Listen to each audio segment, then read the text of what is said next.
Good evening and welcome to the Rochester Board of Education's second budget deliberation or discussion this evening, and today is April 30th. I want to first and foremost level set a bit around how we will be having this particular discussion. We recognize that in our last conversation, we identified some priorities or areas in which commissioners and community voice were looking for additional clarity and understanding, and we expect and will, from administration this evening, be presented with some brief presentations or additional informations or insights around pre-K, community schools, parent centers, home and hospital team, and questions regarding RIA. We also have our budgets in front of us as well, and so we do have the opportunity to ask a couple of questions there as well. The board, again, will have opportunity to ask questions. While this is not a formal deliberation, we recognize the governor had another extender, which was as of yesterday, which is going to bring us to May 4th. And so we are still waiting for confirmation on those allocations. So this opportunity this evening, this conversation, will present a time for the board to enhance its understanding, again, around the direction and planning regarding these key issues. And on Tuesday, we will conclude with presentations that will include social emotional learning, information regarding special education, food service, and athletics. Again, on Tuesday, that will also include the closing deliberation on financial or final budget items. On Tuesday, May 12th, the board is expected to vote on the adoption of the 26-27 budget. And at this time, I'm going to turn the mic over to Superintendent Rosser. Thank you very much. If you can just give me a few minutes, I'm just trying to get my information together.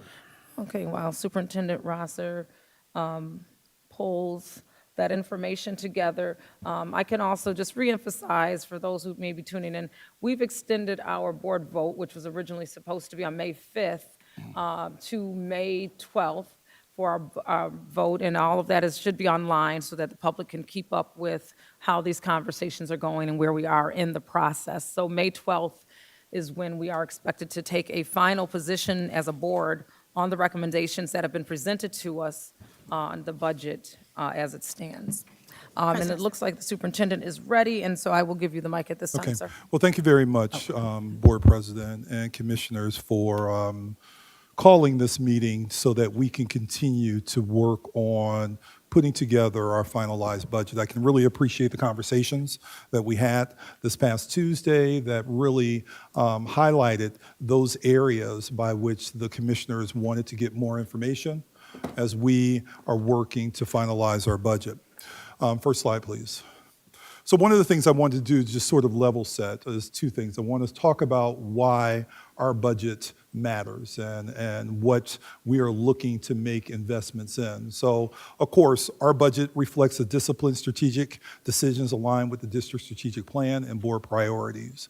It directs resources to classrooms, strengthens literacy, expands student support, and sustains safe, modern learning environments. Of course, we see investments in the amount of funding that is provided for each of our pupil populations, so students, general education students, students with exceptionalities, as well as our L students.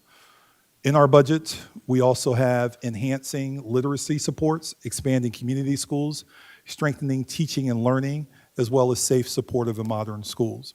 So as we all have discussed, that there are a number of things that are reflected in our budget, and of course, a number of things that we are challenged with at this point in time because we have not identified a revenue stream to be able to support certain areas.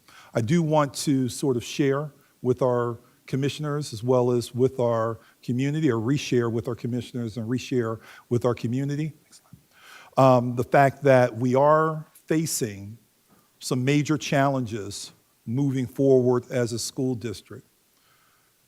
Based upon our projected revenues as well as our projected expenditures, as of today, we will be requesting the use of roughly $23.9 million in fund balance Next year, we're facing a $61 million deficit.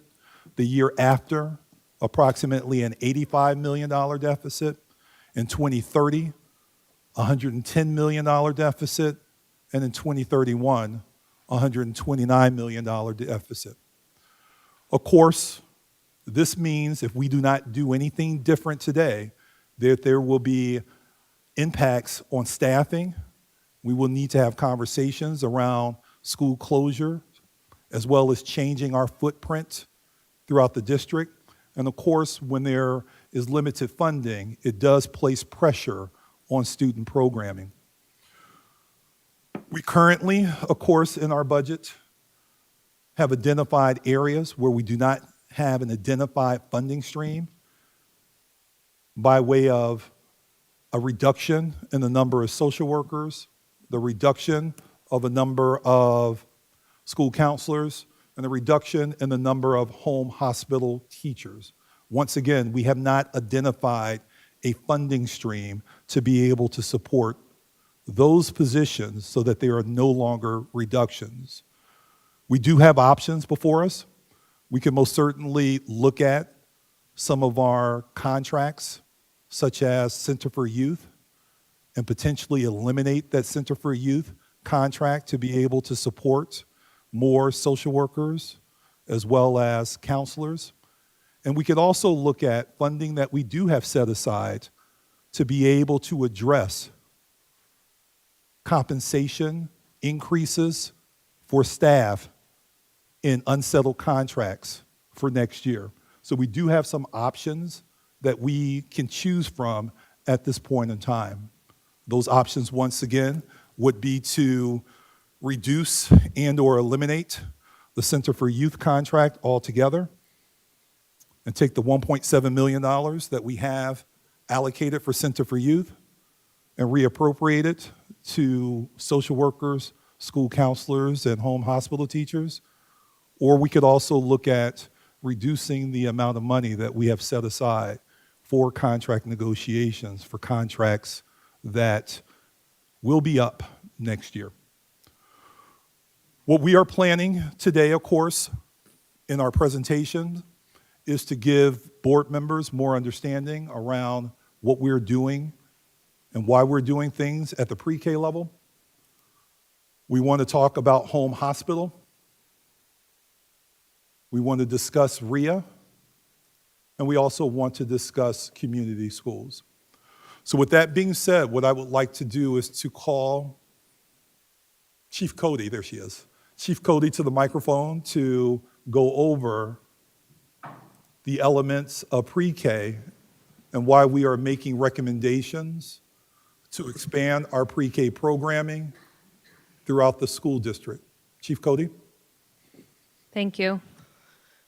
Good evening, commissioners, and thank you for the opportunity to share tonight more about our pre-K programming. Our projections for pre-K programming support our district's maintenance of a mixed delivery model. So you'll notice that both for this year and projected for next year, we project specialized early childhood centers, district-operated pre-K classrooms located within our elementary schools, as well as community-based organization partnerships.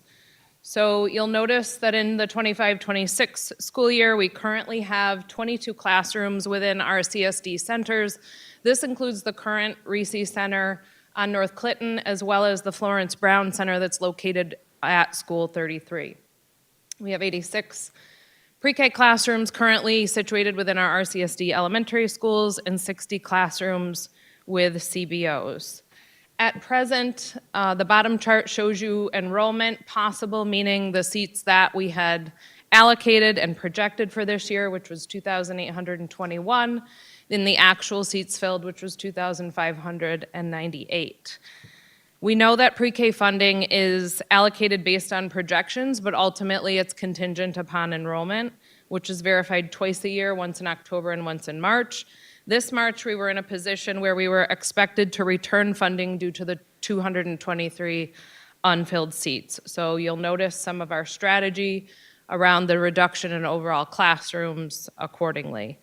For the 26-27 school year, we plan to maintain that mixed delivery model. We value providing our families with options, whether they would like their child to be at an early childhood center that is purely focused on pre-K, or in one of our elementary schools, or in a CBO. So we are, again, maintaining that mixed delivery model, but projecting 30 classrooms in RCSD centers, which would include the current REC relocating to School 39, maintaining the Florence Brown Pre-K Center at School 33, although with some fewer classrooms, and then opening the new center at School 44.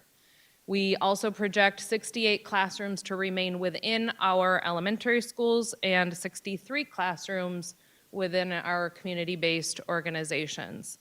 So the reduction in 7 total classrooms, you see what the possible enrollment would be, which is 2,693 seats. And so again, we're right-sizing the projected enrollment more around our current enrollment so that we are not positioned where we have to give back funds later in the year. These changes to pre-K primarily stem from 3 main current needs. One being the limited space in our elementary buildings based on the required special education classes. And I know you'll hear more about special education tomorrow, but essentially based on the incoming special ed classes, we were not able to maintain those spaces, which is what displaced the 18 classrooms that you see projected to be reduced from RCSD schools, and then have those move into centers for next school year. Additionally, considering our future expansion readiness. So given what we know about the potential impact of early learning on our long-term outcomes, pre-K is a major lever in our strategy for academic improvement, and so the 26-27 proposed configuration and budget do represent the beginning of a phased restructuring that I'll talk more about. The considerations that you see there are sort of, again, just to give you a window into some of what we considered the primary decision-making guardrails, if you will, as we had to make some of these difficult decisions because of the inability to keep these classes in our elementary buildings due to the special education needs. One thing we had to consider is that this pre-K funding is earmarked targeted funding. This is not something that can be reallocated to serve some of these other priorities or needs that we're talking about within the budget. Also, again, as I talked about, the actual available classroom capacity, both within the RCSD as well as within our CBOs. We did explore with our CBOs the possibility of opening additional classrooms with them as well to keep classrooms in the neighborhoods. And so that is why you do see the increase of 3 CBO classrooms for next year, because the VOA, we are grateful to them, they were able to take 3 additional classrooms to keep classrooms in a neighborhood where we had to reduce classrooms in that elementary school. We do continue to work closely with the Office of Special Education and building leaders to monitor the availability of classrooms. And so we were recently able to restore both the pre-K classrooms, monolingual and bilingual at School 22 accordingly. We also strongly considered, and I would say this was quite a high priority, is continuity for our currently enrolled students. So when we were looking at reducing classrooms, at no time did we want to displace a child who has been enrolled and experiencing, for example, pre-K 3 from a school for pre-K 4. So we maintained the pre-K 4s where we needed to so that children could roll up and remain in their current school, which may have then meant a reduction, even if a temporary reduction in the pre-K 3 in that building, so that all current kids can roll up, can experience pre-K 4 in their buildings next year, and then in the following year, we would look at restoring a pre-K 3-4 pathway in those schools. So there's some short-term strategy here as well as some long-term strategy to serve the needs of our families. We also worked to ensure equitable access, including geographically within the city, and I'll talk about that in a minute when we focus on the 2 centers. We looked at locations and sections where there has been consistently high and sustained enrollment or family demand, and so we tried to preserve those classrooms where we were seeing that high enrollment and demand. We looked at alignment with school-specific context, so preserving bilingual classrooms in bilingual schools, special ed classrooms that align perhaps with the continuum in those schools, et cetera. And again, short-term maintenance and those long-term expansion considerations. Again, as part of this phased restructuring, we want to maintain equitable access, as I've discussed, in the short term. But our plans do include the 2 center locations this year with a limited number of classrooms, 11 at one and 12 at the other, but with physical space beyond that at those locations, 39 and 44, so that we are growing out in this next year in a right-sized way with projected enrollment, and then with the capacity for that more strategic upscaling in future years. So thank you for the questions around and wanting to understand more deeply our strategy around the opening of 2 centers. The opening of the 2 early childhood centers is really a strategic decision that addresses multiple needs and priorities within the district in one single sort of focused strategy. So one would be the need for a more safe and welcoming environment for the children currently enrolled at our existing Rochester Early Childhood Center. So the 11 classrooms at Reese currently on North Clinton would be projected to move to School 39. Also, as we already talked about, there's a physical space need for classrooms that have been displaced from our elementary schools. And then as I referenced before, really the equitable geographic access is an important factor in considering the opening of the second center. And it was a major factor as 7 of the classrooms that were displaced out of schools were within the South Zone. And so our intent in opening moving Reese, which is in the Northeast Zone currently, to School 39, maintains access geographically within the Northeast Zone. Our concern with putting the 12 classrooms that were projected for School 44 also at School 39 and only opening 1 center is that that is going to limit the geographic access to families to have the option within their zone. So opening those 2 smaller programs now gives our families that equitable geographic access, while at the same time positioning us for that phased expansion that we want to lean into in future years because we know the impact that early learning can have on our children. Some of the anticipated impacts that we expect from this, obviously relief of those K-6 space constraints within our elementary schools. Our families will experience a shift in site proximity for some of them if they were wanting a local elementary school at which perhaps there are now not classrooms at. But again, trying to balance that with offering a center in each zone so that there's still relative proximity. While it might not be right down the street, they still have proximity within their zoned neighborhood. School level adjustments to programming changes. Obviously, there will be some impact on our schools that have those classes. They like to take them in at 3 and they have them and support them as they grow up through elementary school. So some adjustments there. We do expect there to be improved safety and facility quality given the move of Reese from North Clinton to School 39.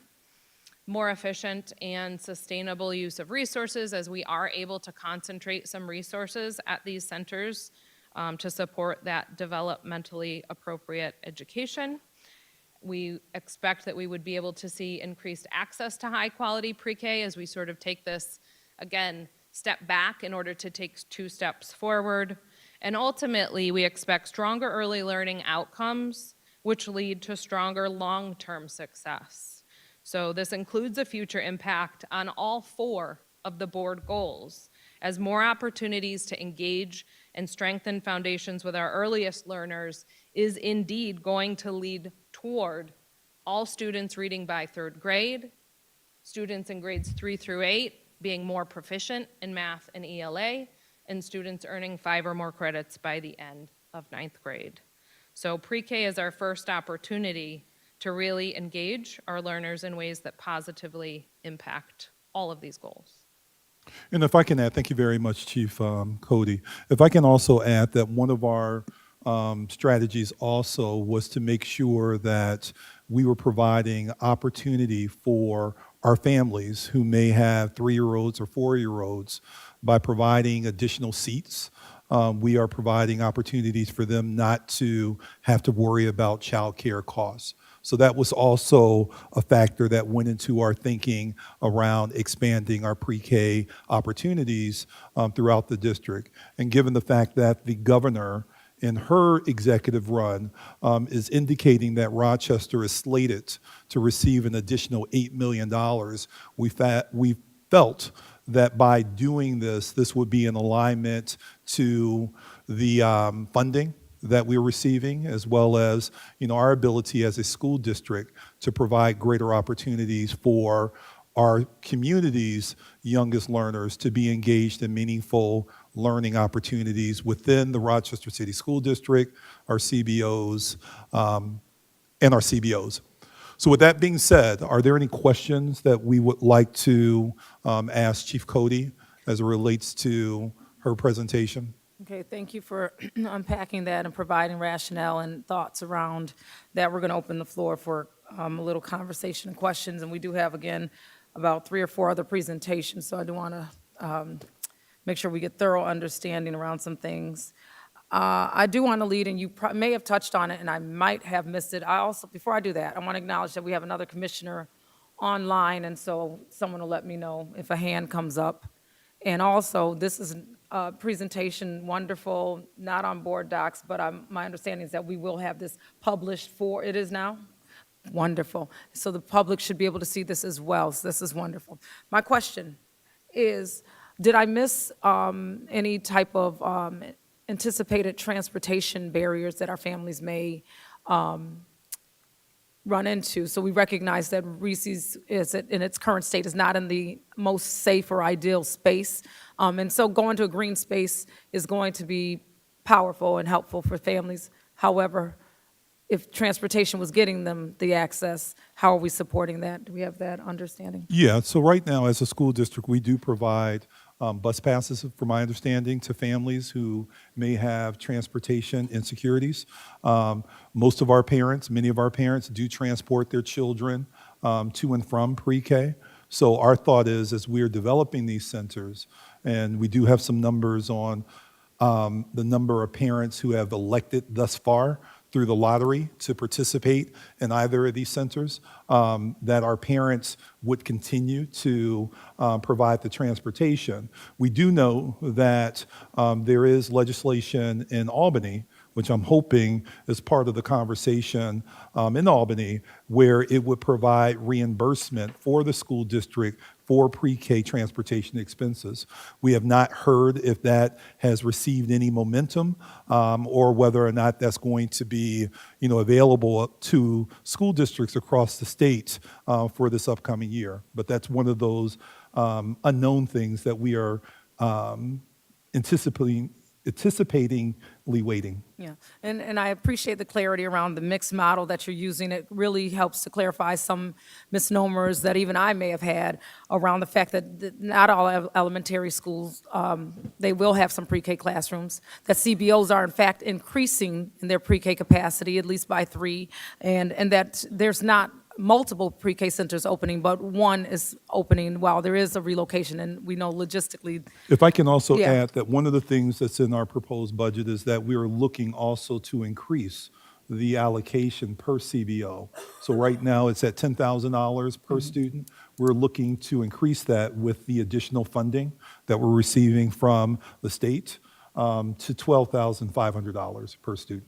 And then my last point, and I'll be quiet, and then you guys get to have as many points as you want to, right? I think is this my 3rd one? And then I'll make sure that everyone has 3 points or what have you that they'd like to present is on, I didn't realize we had the gap in the 233 unfilled seats. So that's good because we do recognize that early childhood learning and access prior to kindergarten does accelerate a child's ability to be ready for school, which are the things we want to see in the learning process. So thank you for giving that information. I'm opening the dais for additional questions, and I do have one from Commissioner LeBron.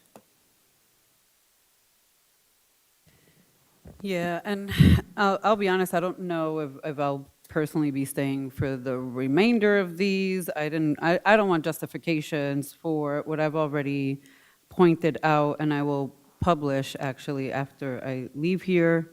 I just want to put that out there. But I just want to point out, School 44 is not outfitted to take in a pre-K. And what has not been mentioned is what the cost factor of that would be. You guys are over here talking about dollars coming, theoretically, in politics, I believe it when the vote has passed and the money has flown out. I am not believing words out of the governor without a vote and that money coming in. So let me just be clear on that. But no conversation, and in the past, historically, that is like a $3 to $5 million factoring in the actual move, right? To then outfit classrooms, bathrooms for pre-K. None of those things are cheap. And we're doing that at a time where we're also saying we don't have money, so we're gonna cut staff. And it's that imbalance. And I don't know you, and I wanna be clear, this is not personal to you, Chief. I don't even know your last name.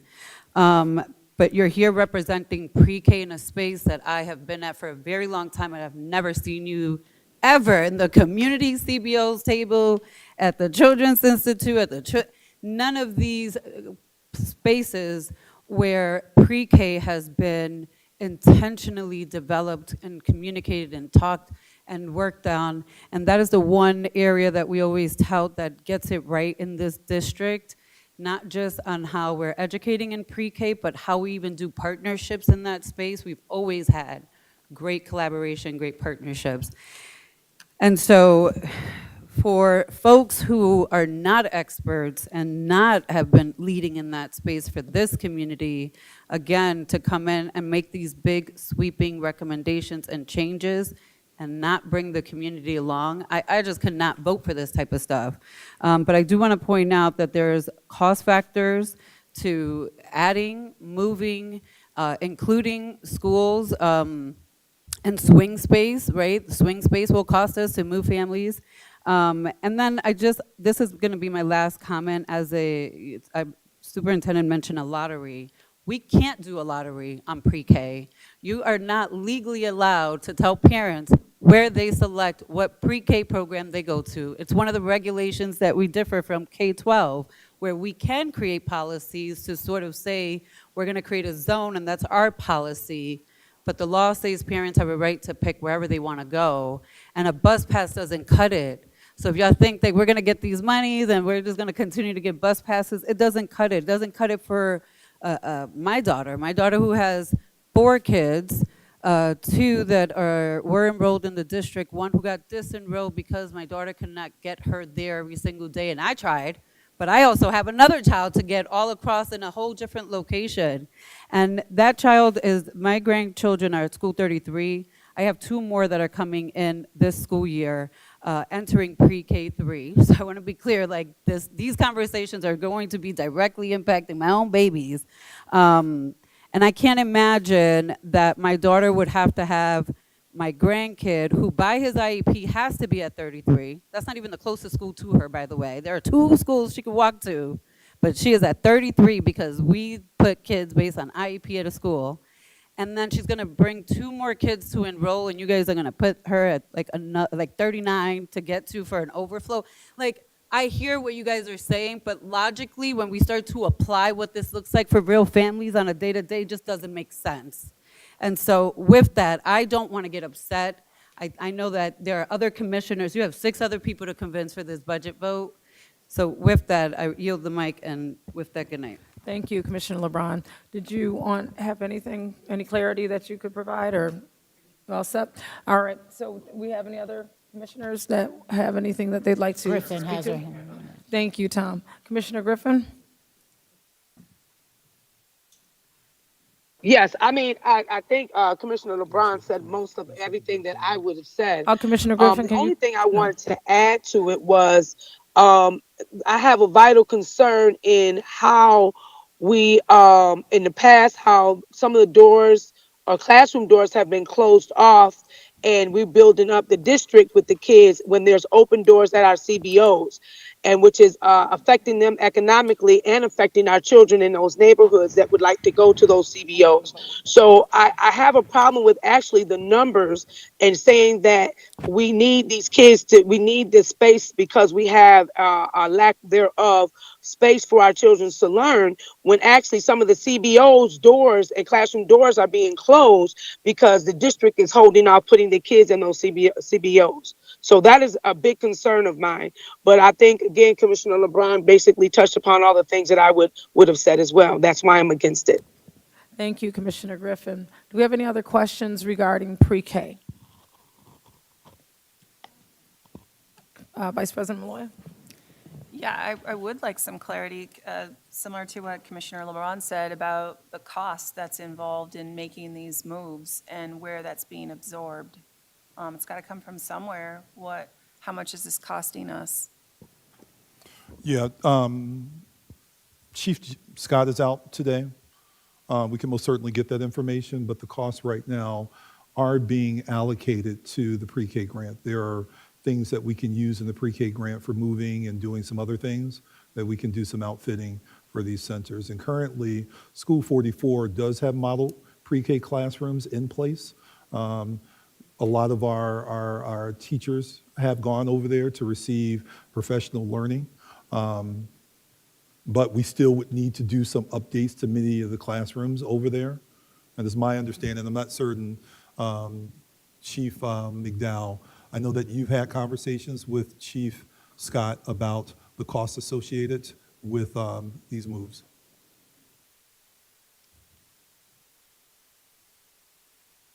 Yes, we did, and for both of those schools, the costs were somewhere in the $900,000 range, and they were going to be taken care of starting May 1st to make sure we're ready for September 1st. And just a follow-up, I'm so sorry. Okay, go ahead. So that would potentially could be paid for out of, was it the $4.9 million 8 for million, pre-K? 8.1. I'm sorry. Additional pre-K revenue. Okay, and so a portion of that could be used for, I would love to see the breakdown. I know it can't happen tonight, but I would like to see the breakdown of where exactly the funds are being drawn from and how much of that fund is going to be used for the move. Okay. Thank you. Lastly, you said that there's one space, was it 44, does have the pre-K space, but there would need to be changes to the other classrooms, and so there's confirmation that the other centers or spaces mentioned will need reconfiguration and modeling. And so probably in the weeds, I'm just wondering what that timeline would look like, and is that something that will be ready for the start of the year we're anticipating, or? Yeah, most certainly. So we've already begun planning, particularly for the transition of the North Clinton reces over to School 39. We've also begun the planning for the opening of a pre-K center over at 44. Okay, thank you. There's been considerable number of conversations associated with that. That's included not only Chief Academic Officer Cody, who ultimately, as the Chief Academic Officer, has responsibility of pre-K, but Dr. Eva Thomas has been a part of those conversations. And if I would say that Dr. Eva Thomas would be here today presenting, but due to some other things, that she's not available to present today. But she's been a part of the conversations and continue to be a part of the conversations. Right, and I can lift a little bit of Commissioner LeBron's thoughts around, if you were around, like you say you were around, and I know you were, then you know Robin Hooper and those type of things, and so those were very familiar faces, and I can appreciate that perspective. And I have a last hand from Commissioner Santiago before we move on to the next presentation. Yeah, just for clarity, were you saying 900,000 each or 900,000 together? Each, so about $1.8 million. Yes, sir. And I know in the beginning we were having conversations about possibly having to cut the budget or the contract from Center for Youth or even in our contract negotiations. And so that's just about the same amount that was given a little bit earlier. And so these are just thoughts to put out there. I know that it's important for us to get some things done. But we have to prioritize certain things. And Yeah, so but that's keep all in I'm gonna mind say. that some of these dollars, as Chief Cody opened up with, these dollars are targeted for pre-K. Right, but I'm not entirely sure if that grant is covering us fixing some of our buildings. Okay, we can get that And clarified. so I think that's something that has to be explained. And from what I'm hearing, that's not entirely what will be available. So President Simmons? Yes. Commissioner Griffin has her hand up again. All right, well, we're moving, so that was the last one on pre-K. Did you have something on pre-K, Commissioner Griffin? Yes, yes, I'm walking in, but I just wanted to know if you have numbers of the availabilities for all of the CBOs in that area and any vacancies or any recent doors of being closed for their classrooms. And while you're saying that we need the space, I want to be clear in knowing that we do really need space, or is this something that we're doing to grow the numbers in the district? I guess that's a big concern of mine, along with the cost. Does that make sense?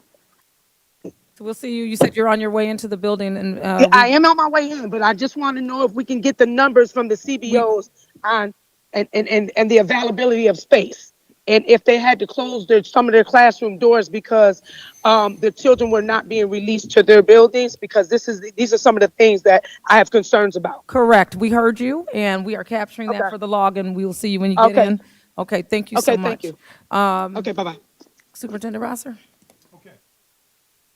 So we're going to thank you very much, Chief Cody. We're going to transition to our next presentation. Presentation will be led by our Deputy Superintendent. Deputy, if you can sort of take us through conversations around the home hospital. Good evening, President Simmons, Vice President Malloy, Commissioners, Superintendent, colleagues, community members. I want to begin grounding us in the regulatory framework that governs home hospital instruction. So my presentation will be rooted in what does the law say? What do our data tell us? And what are the best practices that research has yielded regarding how we need to move forward with our very fragile population of home hospital students?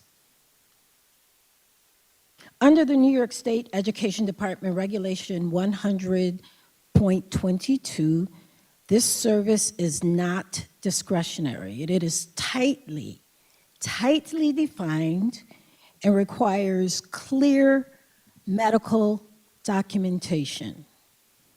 Specifically, a student must be unable to attend school for at least 10 days within a 3-month period due to illness, injury, or a medical or mental health condition. Additionally, the parent or guardian must submit formal documentation from a treating healthcare provider. Also, the parent must sign that the school has permission to communicate with that doctor. Unless we have all of these elements, legally, the district cannot approve services. Now, this matters because it ensures that home hospital instruction is used appropriately and consistently across the system. It is not an alternative placement for students. It is a medically driven instructional support. And now, as we think about our redesign moving forward, we are anchoring our work in compliance first. We have to do what the law tells us to do. As we move forward, we have to make sure that every single decision we make is aligned with state expectations because it protects the district, and most importantly, it ensures that students who truly need and deserve home hospital care, home hospital instruction, receive those services in timely and an appropriate manner. Move on to the, thank you. So let's look at our data. So we talked about what the law says.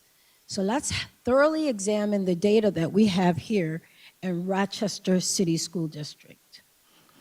Now, when we look at students receiving home hospital services, what becomes immediately apparent is that it's not a one-size-fits-all.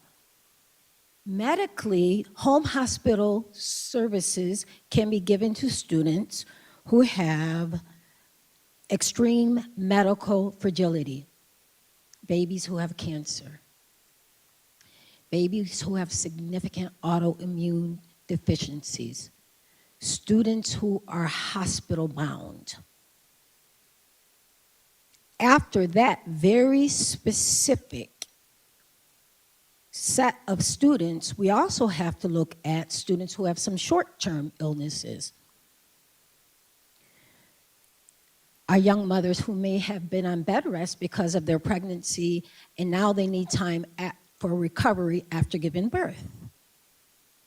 An athlete who may have had an injury and now needs 6 to 8 weeks at home or in the hospital to recover. These are short-term illnesses. Additionally, we need to look at our group of students who suffer from anxiety, significant mental health issues, agoraphobia. So we have 3 distinct groups of students who are in these categories, and when we look at the research, we need to be very clear about the model of instruction that we are given to the students based on their medical needs. Let's look at our data.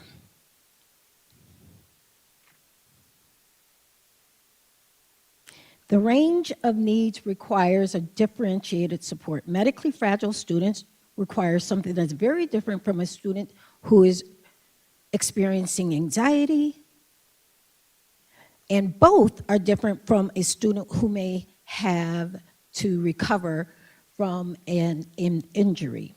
Now, equally important is understanding that home hospital is intended to be temporary. So our students should enter, receive support, transition back to school-based environment when appropriate. So as we redesign this model, we are intentionally building a system that is flexible enough to respond to different student needs, but structured enough to ensure that entry and exit points are clear, appropriate, and consistently applied. Now, this slide provides a snapshot of our monthly entry and data. Oh, I'm sorry, could you go back? I'm so sorry. So we see in September, October, November, December, on through April, numbers of students who entered, numbers of students who exited. First, we notice that there is consistent movement. Students are entering and exiting services regularly, which reinforces that this is not a static placement. It's transitional by design.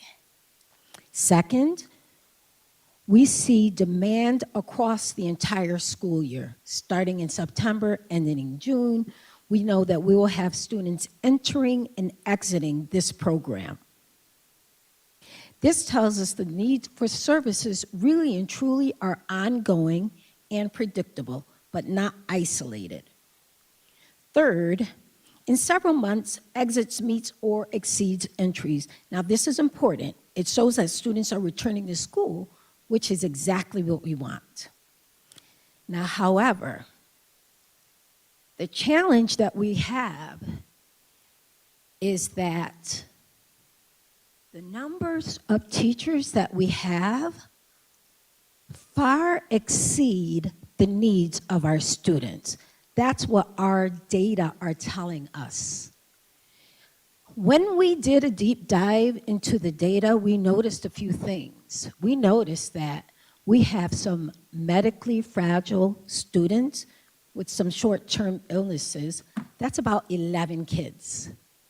And per the regulations, 11 kids can be and should be serviced by about 6 teachers if they're all in high school. Because a student in high school receives 3 hours of instructional services. A student in elementary school receives 2 hours of instructional services.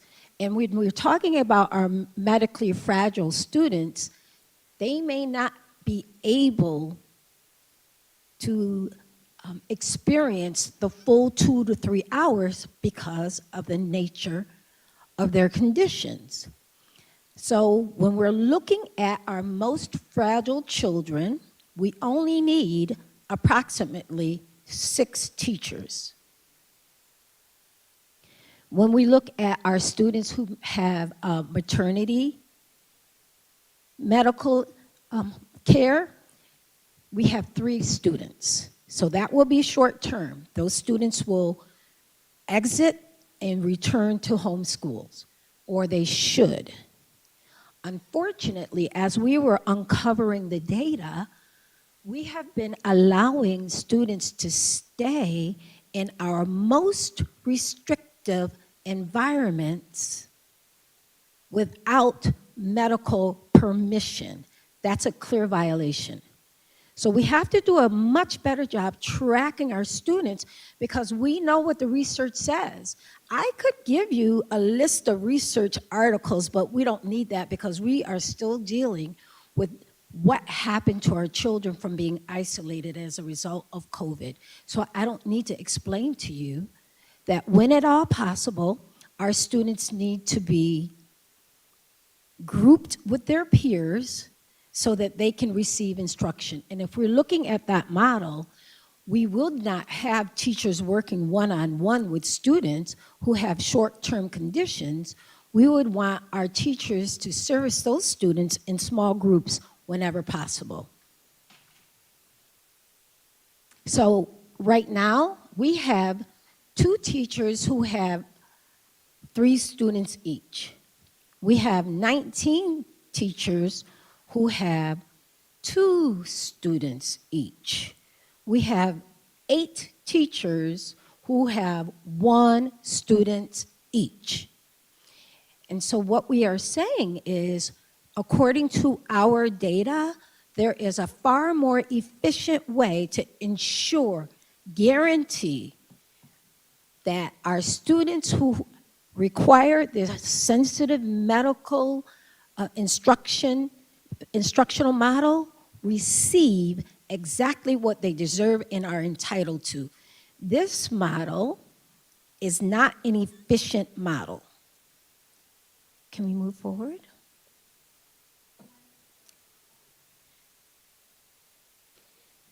I appreciate that. Yes, I'm going to finish this. Okay. So now as we think about instruction, our approach to maintain what is required, so we want to maintain what is required. We never, ever would ever take resources away from children that deserve them. These children deserve them. But we want to expand what is possible and what students need in order to be emotionally healthy upon their return to school. We want to group them in small environments whenever possible. Our most vulnerable students, particularly those with IEPs that mandate it, we will continue to provide the one-on-one tutoring. We currently have 17 students who require that level of individualized support, and we will remain fully compliant to those mandates. So what that means, 17 students would require 8 teachers if they're all at the high school level. Now, at the same time, we're expanding to include small group synchronous instruction. So if I'm an athlete and I have a broken tibia and there's another student out who has mono and there's another student out with another issue, we can all learn synchronously together in a small group online instruction while sometimes receiving one-on-one. That's what's best for kids. And that's not the model that we are fully implementing currently, but we are proposing that we would move to that model. So this allows us to use staffing more efficiently without compromising quality. In fact, we would be enhancing quality for our students. So we would be building a tiered model, highly individualized support where required, and structured group instruction where appropriate. This would ensure that we're meeting student needs while also creating a system that operates effectively and sustainably across the district. So the goal is simple. We remain continuity of learning, we reduce isolation, and we support students transitioning back to school environments when they are ready. So that's what home instruction can look like.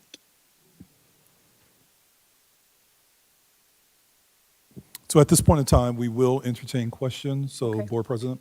Thank you. I do have a question, so, and I appreciate bringing us through the legalities of the program, the sensitivity and the needs of our children that are taking advantage of that service, not even taking advantage, they need that service in that way.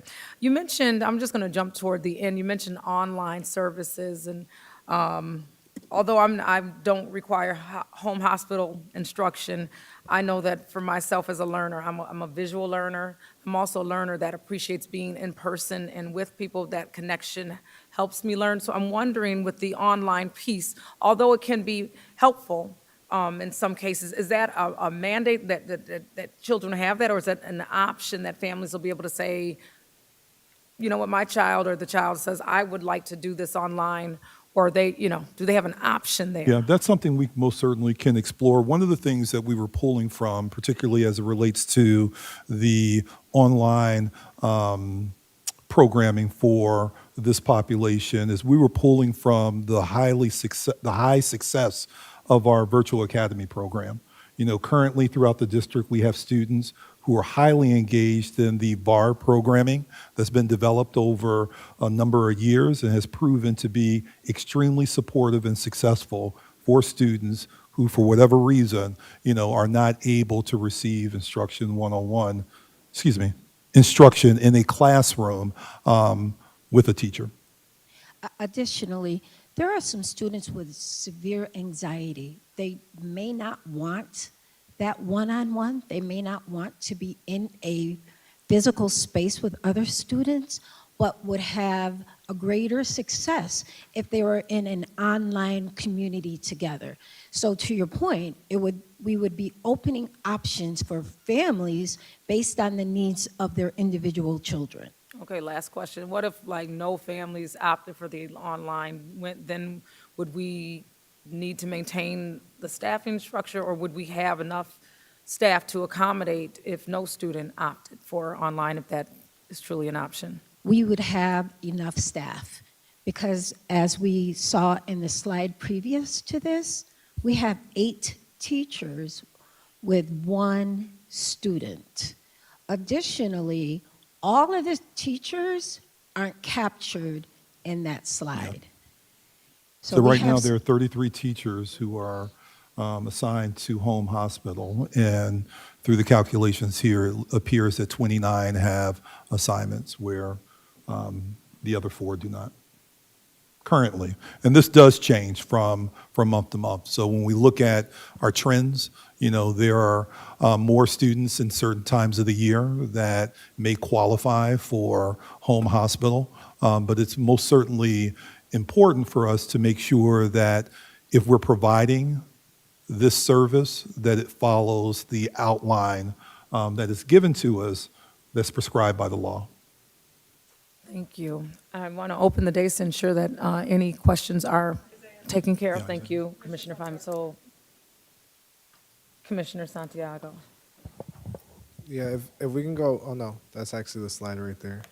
So overall, what we see from September to April is 92 students who were enrolled, and by the end of exit, I also don't like the way that the data was put up there because I believe it's kind of misleading. there should have been a total. You know, it looks like, you know, there's not a lot of children there monthly and stuff like that, but the total really is 92 students who were enrolled in this home hospital program from September to April, and 73 students who exited, which is part of the regulation that they stay for 3 months. But I know the conversation was that there really only needs to be 6 teachers. And so my question to you, and you can correct me if I'm wrong, but how are 6 teachers going to be dealing with 92 students throughout the school year who have different needs? And I'm not totally against having an option for students who may want to do it online and who may not, but this regulation does have a lot of specifics as far as what we're expected to do as a district. Within the first 5 days, we must already start their instruction. And so my question to you is, if there's 92 students and only 6 staff that you guys want to remain in this department, how are we going to make sure that we're following this regulation and also providing the supports to our students that's needed? Thank you for that question. It allows me to clarify a few things. So when we looked at our data, while there were 91, 92 students enrolled, legally that number was significantly reduced because we didn't follow the law. We didn't make sure that we had the necessary documentation. We didn't follow up to make sure that students still have the right to remain in the program, but we'll clean that up moving forward. So when I used the number 6, I was only referring to the students in the medically fragile short-term illness, that component. We have budgeted approximately 25, 26 moving forward. We have a full complement that would be able to service 90-something students. However, what I am saying, what we are proposing is that we be very careful about relegating every single student to the most restrictive environment. We never want to do that unless it's medically necessary. Wherein we have the opportunity to put students with their peers in small groups, that's always the best way to help students remain connected to the school community and have an easier transition back into school with their peers. Okay. I do have some concerns about that, and certainly even speaking about trying to use the online method as like our main method. I mean, that's not helpful, and I think that we even see that happening sometimes with our suspended students, and it's not helpful to have them on online instruction compared to in person with another human being who's there to support them. And so those are just some of my concerns. Yeah, Thank and you. if I can, and I agree with you that that may not be we're not saying that that's the total solution. I think what we are saying is that we need to really think out the box. I think we need to provide greater opportunity and access for our families to then be able to make those decisions. But as Dr. Wright indicated, that some of our students have been relegated to this particular model, and this model could be limiting, to what our children need. So what we're saying is that what we would like to do with the revisioning of our home hospital program is to also revision the model so that our children, their families, their needs can be met holistically versus any child that an administrator or has a doctor's note has to receive instruction this only way here in the Rochester City School District. I made comment at the city council hearing that we have school districts across the state. I made reference to Syracuse, I made reference to Buffalo, where I had the responsibility as an associate superintendent to build this program and to oversee this program as one of my many things in the portfolio. And we had a hybrid model. We had a group of teachers who were providing instruction during the day, and then we also provided opportunities for other teachers after hours to be able to provide the instruction, making sure that we were meeting the needs of our families. So in the event that a family, could not provide a child during the school day to receive instruction from that core group of teachers, but they could provide them after hours, that we had individuals who were then available to provide instruction to students after hours. Sometimes, particularly when we talk about our medically fragile kids, sometimes they may be undergoing, medical procedures, or they may be, at doctor's appointments during the day. We provided opportunity for them to also receive instruction after hours. So, we're looking at a model that most certainly will expand the opportunities for our children and not simply remaining with our current model, because it is limiting opportunity and access for varying learners, because some students do learn best in a group setting, some students learn best in a one-on-one setting. So we want to make sure that with this revisioning of home hospital offered through the Rochester City School District, that number one, we are following the law, and then second to that, we are providing multiple opportunities of engagement to our children versus saying to our children and their families, the only time that we can provide you with instruction is from this hour to this hour. Yeah, and it's good to see a plan, or at least some kind of reasoning or thought behind this. But I think it's important for us to know like exactly what it is. And I know that you guys are talking about possibilities of this, possibilities of that, but it's kind of like being asked to vote or to commit to a plan that we don't fully know until afterhand. And so I think it's just important that we know these things before. And I know this gives some concepts, some ideas, but it doesn't give like a clear plan on how, if you guys vote on this budget with the cuts, this is how we'll be handling it. And so it's, we need that information before we vote, which solidifies our commitment to that. Thank you for your contribution. I don't know what word I'm looking for. Excuse me. I do have a question, though, too, as far as that we were looking at. How many do we have in our program currently? 33? I believe, Dr. Orden, do you have that information handy that you can Well- provide? 36.5? Yeah, I was looking through the, Oh, we're talking about the number of staff. I'm Staff. sorry, I thought you were talking about the number of students who Yeah, yeah, are no. currently enrolled in it. no, I'm asking about the staff. We have the 36, because I had something. 36.5 36.5. going And with to this 21. potential, the conversation you're having, how many staff will we have? That's 30? We have 33 staff that were cut from the budget, but Right. some of those staff that are in the book also reflects, I believe, a social worker, clerical support, and things of that nature. So Okay. 27. I just wanted to take make sure I'm just understanding that right.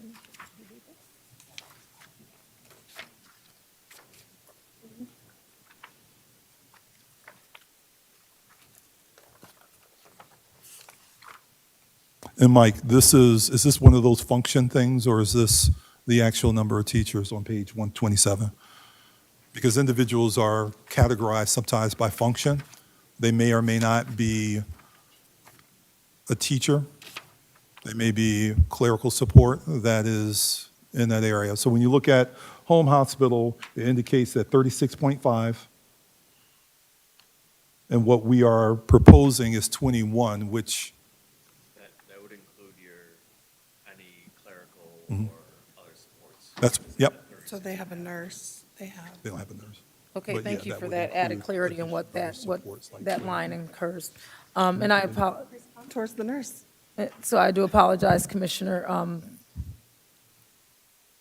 Lyman. So I know you had a hand for a question, and I jumped in front. Yeah, thank you. So on this slide currently, it says long-term suspension is not allowed in that, under the regulation. And I understand that. I'm just curious where they are getting their education. That's one question. And I'll let you answer and as keep going. Okay. Currently, the homes, so right now, we have a system that engages the hub under the leadership of Jessica Norquist. Every single student who receives a suspension, she connects, her team connects with the family and the school to ensure that they are receiving virtual instruction. Virtual. That's the current model. Okay. We are building out a new model for next year. So I can only speak to my own child, who is in the process of getting our paperwork so that she can enter the school system again. My own daughter has been out of school since October because she has, we'll call it agoraphobia, and leave it at that for then. So she is so far behind because she's not been in school since October. So for her to enter a program where she was engaged with other children, she now needs to relearn algebra from the very beginning. And one of the reasons we're talking about placing her in HH, is what we like to call it, at home, is because she has to, if she were to walk into a classroom right now, they'd be doing quadratic equations, and she doesn't remember what x plus 2 equals 7 means.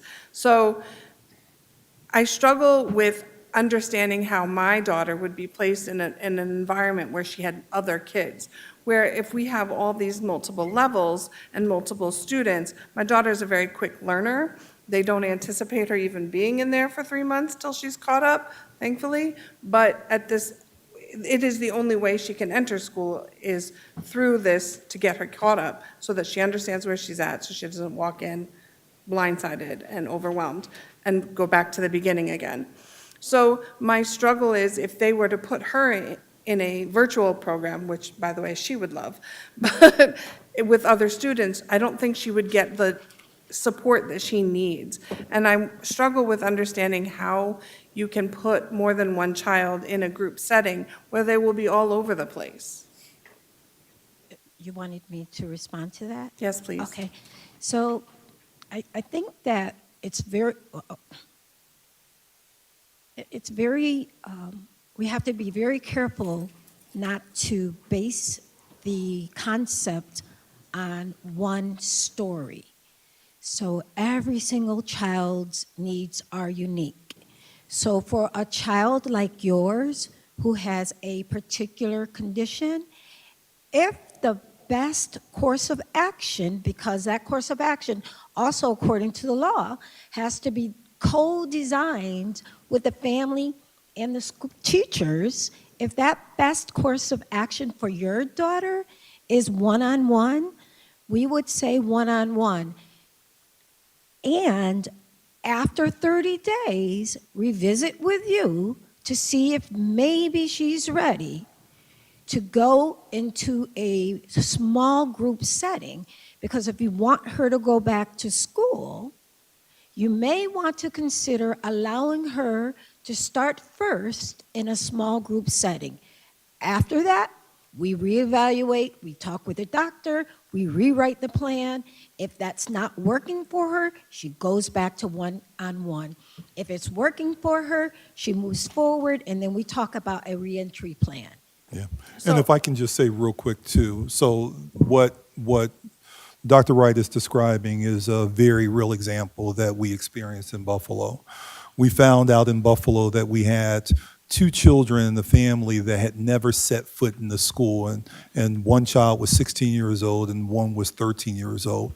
Parent never registered for them from school. So what we did as a transition plan to support the children through, of course, having the script written from the doctor, because they were frightened, they were terrified to go into school. We then developed a plan where we were able to provide the one-on-one instruction, and then as time went on, we slowly integrated them, and by the end of the school year, because we learned about this at the beginning of the school year, we were then able to transition the younger child into an actual school in which they begin to flourish.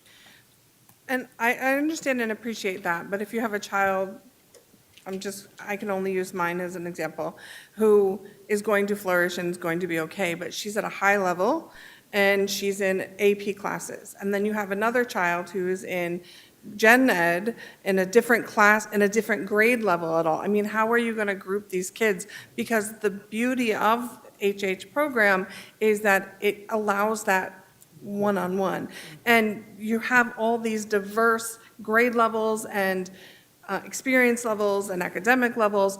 how are you going to merge them into a small group? That's what I don't understand. Yeah, Okay, so that too. we rely on the expertise of the teachers to make informed decisions around which students would work best with one group for math, another group for English, another group just so that they can sit down and talk with each other. We will rely on the expertise of our home hospital teachers to make those highly informed technical decisions that they are really being paid to be able to do, because that's why they're in this role. And I appreciate that greatly. So I also want to make sure that if we experiment with this and we don't find it to be successful for some kids, that we definitely have the teachers available for the one-on-one. That's my biggest concern. My last question, do you want to ask it? The last question is, the teachers who are being reduced, are they being placed back into the buildings, different buildings? Are they being let go? What is the plan? So let me provide some clarity, just so that we're using the same terminology. Currently, we don't have funding, we don't have a revenue stream to support the remaining teachers out of the 18 that we have been able to identify a funding stream.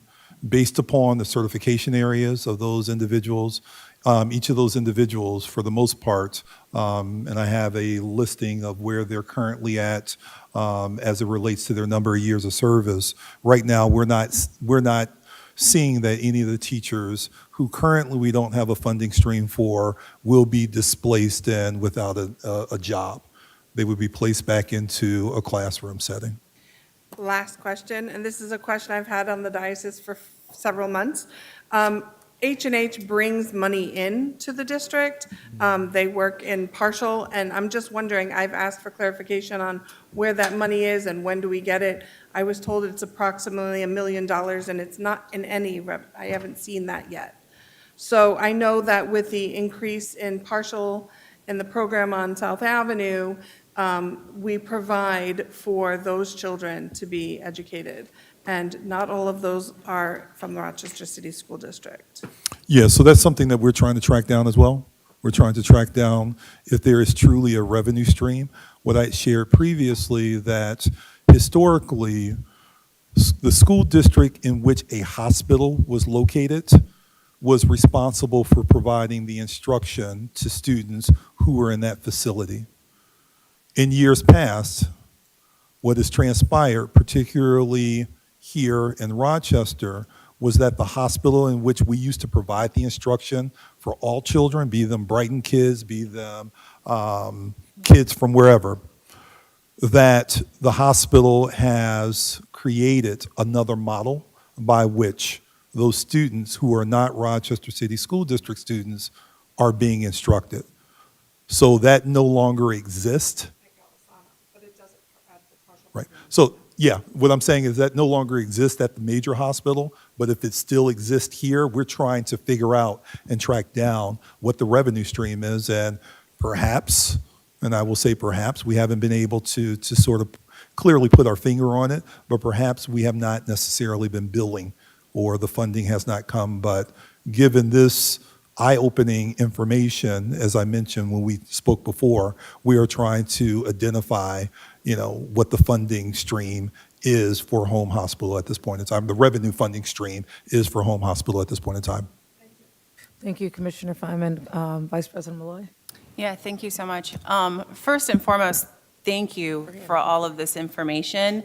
And I also want to thank my board colleagues for asking all of these, questions and bringing up or raising so many concerns, because I think I shared many of those concerns. So thank you. This is quite informative, and again, I think would have been helpful maybe to have this prior information, but thank you so much for having it now. My question is mostly around staffing, and I'm coming at this just from the teaching perspective. I'm a full-time teacher, and since 7:30 this morning until 3:45, I had to rush to get here for the 4 o'clock time. There wasn't a moment of my day when I wasn't with students. I really didn't get to use all my free periods or anything. I was with students throughout the entire day. So I'm trying to understand what I'm seeing in front of me up on this chart. And if you could maybe talk about what is a standard caseload for a home health instructor? Because I am not a home health instructor. Like, are these people part-time when we say it looks like you have, and let me know if I'm understanding this correctly. So we have, with caseloads of student, you have 8 of our current 34, 35 home health instructors who only are serving one student? That is correct. But certainly, like, and I don't know, are these instructors under the same contract? Is there a different collective bargaining agreement for these instructors? Like, or perhaps they're working at another school, like, to make up, because that's like, it could potentially be 2 hours if it's just the elementary that they're working with. Are those elementary teachers, or are those high school teachers who have maybe a 3-hour caseload? Not necessarily. So they are members of the RTA, and they have an 8-hour workday. For the contract. Okay. And a student who is in high school is entitled to 3 hours per day, 15 hours per week. An elementary student is entitled to 2 hours per day, 10 hours per week. Okay. And if I can just say that this was a regulatory change that happened, I believe, June of 2023 That's to take effect for July 1st, 2023. But I guess I want to follow up with, I know that some of these teachers, though, obviously you have to go to students' homes, they're traveling. We have to account for the fact that, I don't know what the travel time looks like for our instructors. So, if we're talking about 8 teachers who have a 2 or 3 hour, that's class time, right? But then there's other time that they have to spend to maybe travel to and from those other locations. So that takes up more time. How is that? How are they scheduled? I don't know if I'm making any sense here, but I just want to understand what a typical caseload is for a home health teacher, and what, like, if we are taking into consideration that travel time for those people, and if you have 2 or 3 students, I mean, you could be traveling all over the city, different locations. So the way that we have factored in is if you're a home hospital teacher and you're teaching 2 high school kids, that the most that you can have on your caseload on any given day is 2 children, because the secondary kids need to have 3 hours. Okay. So in an 8-hour day, because per the contract, the home hospital teachers are scheduled, or should be scheduled, to work 8 hours, they can only do 6 hours. Okay.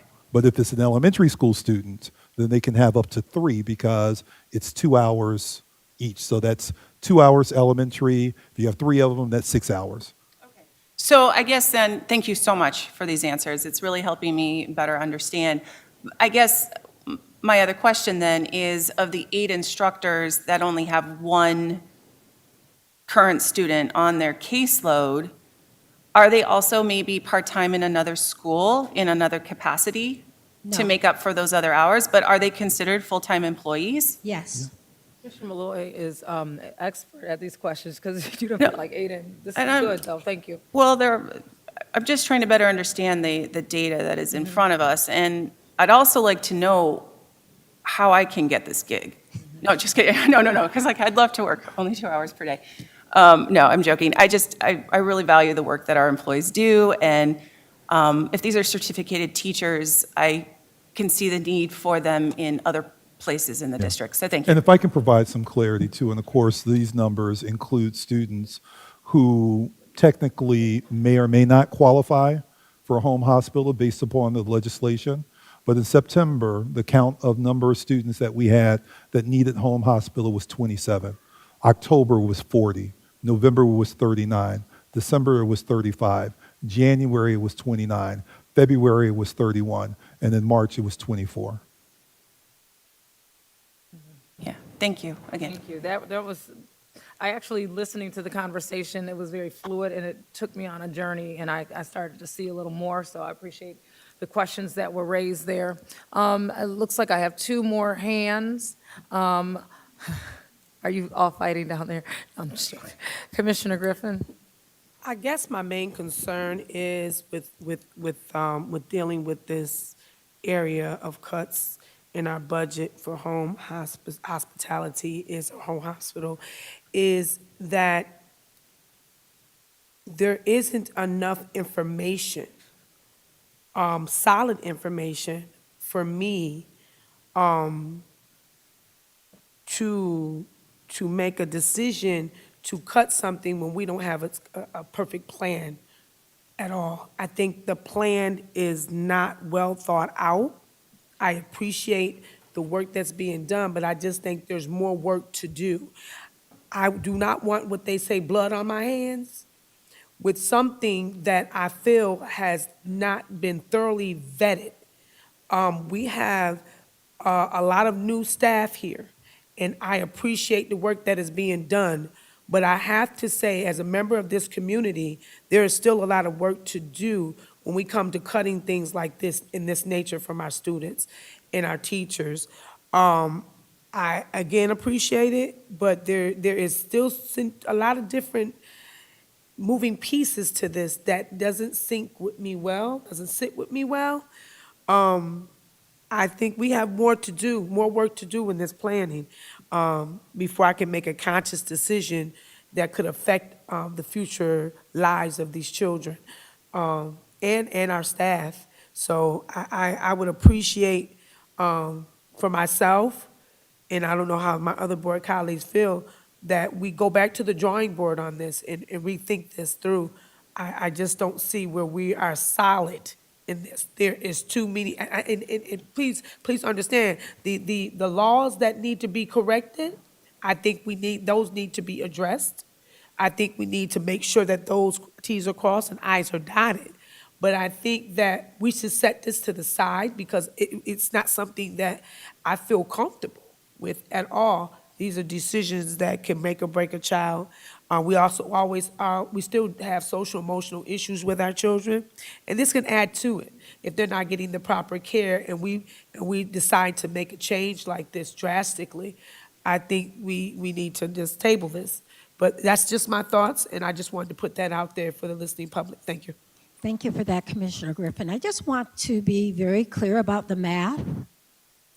Even if we chose not to move away from the one-to-one model, even if we chose to not move away from the one-to-one model and engage in best practices, with the number of teachers we currently have budgeted, we would still be able to meet the needs of every single child based on data. Thank you, Commissioner Griffin. Commissioner, who? Yes, thank you. Commissioner. We'll have one last follow-up, and then I'll go over to Commissioner McCullough if you have a last question. And I guess the problem is the data. The data to me, seems to be skewed or inaccurate. So me as a commissioner, I thoroughly have a problem with the data across the board in every department. So I think that if we had clear data, and if it was believable data, and consistent data, we wouldn't be here today. We wouldn't be here in this budget hearing or budget session today. So data is a very big concern. So again, I think we need to review the data and make sure we have accurate data, and then we need to come back to the drawing board on this. Thank you. Thank you. Commissioner McCullough. Okay, thank you. So I do appreciate the information and the data that you presented today. This was something that Dr. Rosser had presented when we first brought this up. He was talking about some of these numbers, and I don't know where they went or why they went over heads, but he did mention some of this from his very first initial conversation about this, to show that the number of students that we were seeing in these programs were not matching up with the number of teachers that we had. One thing that I would like to say, and I heard a couple of commissioners mention it, when it comes to doing new strategies, and trying new programs, you're never going to know it works until you try it. When you have a strategy, you have to implement that strategy before you know if it's going to work or not. So by them telling us, hey, this is what we're planning, we have to give them the opportunity to actually put it into play. Because we're never going to know if it's not or will happen or work or be good. So I like to see what strategies and what ways you can come up with to help make this a fuller and more effective program. Because what I've seen based on the data is that it's not been effective, and we're losing out on a lot of potential teachers working in other places where we need teachers instead of paying for people to come in and do something when we already have teachers there available to do the work. So I liked what I saw, and I do believe that with the proper strategies, this could be a full program that's effective for the kids who actually need the services and not just kids who don't want to go to school. Thank you for those comments. And I would say that I appreciate the presentation. I do want to level set, as commissioners and people in the community, all of the things that running organizations and things of that nature is difficult. And at any point when you have a plan or strategy or something that needs to be implemented, I know we all want to make sure that our children are well, that our staff are well, that things are as they should be, but we also have to recognize that every I is not going to be dotted and T crossed in the moment. A well-laid plan we do want to see as far as what does this look like conceptually, and we need to know that it'll operate well. But I've never been in a space where someone has the A to Z spelled out and all of the logistics in that moment. And so I've never seen that happen in that manner. So I do want to make sure that we do get the information that helps us make the best decision, because these decisions are very, very important that we get it right. With that said, we finished that, but we will have opportunity for additional discussion on this particular topic, because we are not done deliberating. But I'm going to go back to you, Superintendent Rosser, for the next. Yeah, so thank you very much, Deputy Wright, for your presentation and the research that you and the team have engaged in as it relates to our home hospital program. And let me just emphasize that the purpose, of course, is to make sure that when it comes to our students, that our students have the services that they need, but we're also providing enhanced opportunities for students to also avail themselves to services outside of the current model that we have. So what we have next is a presentation on community schools. There were some questions that commissioners have raised around community schools, and to get a better understanding as to what our steps are with expanding our community schools as outlined in our strategic plan. We wanted to make sure that the presentation that was provided back in the fall, that we come back today and provide opportunities to provide updates to where we're at with the community school initiative. So we have before us Chief Wilson, who will be providing the presentation. And if we can hold off our questions until she completes her presentation, that would be greatly appreciated. Chief Wilson. Thank you, Dr. Rosser. President Simmons, Commissioners, good evening. Tonight, I'm just going to give you some highlights about our plans for community school expansion. As I presented, I believe, in October, as Dr. Rosser mentioned, the implementation plan for community schools. Before you, you see the list of current community schools. And as you know, community schools is a model. It's not an initiative. It's a way that we are working to improve, a continuous improvement across our buildings. So as you see, we already have been doing the work for quite some time. As I've done my research on community schools, I'm sure you are well aware of the effects of community schools and the strategy itself. So for the 26-27 school year, we have identified schools that will be working through on the implementation plan. So next year, you see before you, there are 7 existing schools that we are working to expand and have already started that work with principals and leadership. The implementation plan, as mentioned in the strategic plan, goes out to 2028. So we have identified cohorts that would happen across those years. I would say that 2028 is a aggressive goal, and so we'll come before you and talk about some plans to extend that, so it gives us time to make sure that we are implementing the model with fidelity and that we're being intentional about how we set our schools up for success. So implementation across the community schools will be grounded in continuous improvement. We will be regularly reviewing the school level data, family feedback, partner performance, and that's key. So we're looking to change the evaluation tools that we use for community-based organizations to ensure that they're adhering to the goals that we set before them.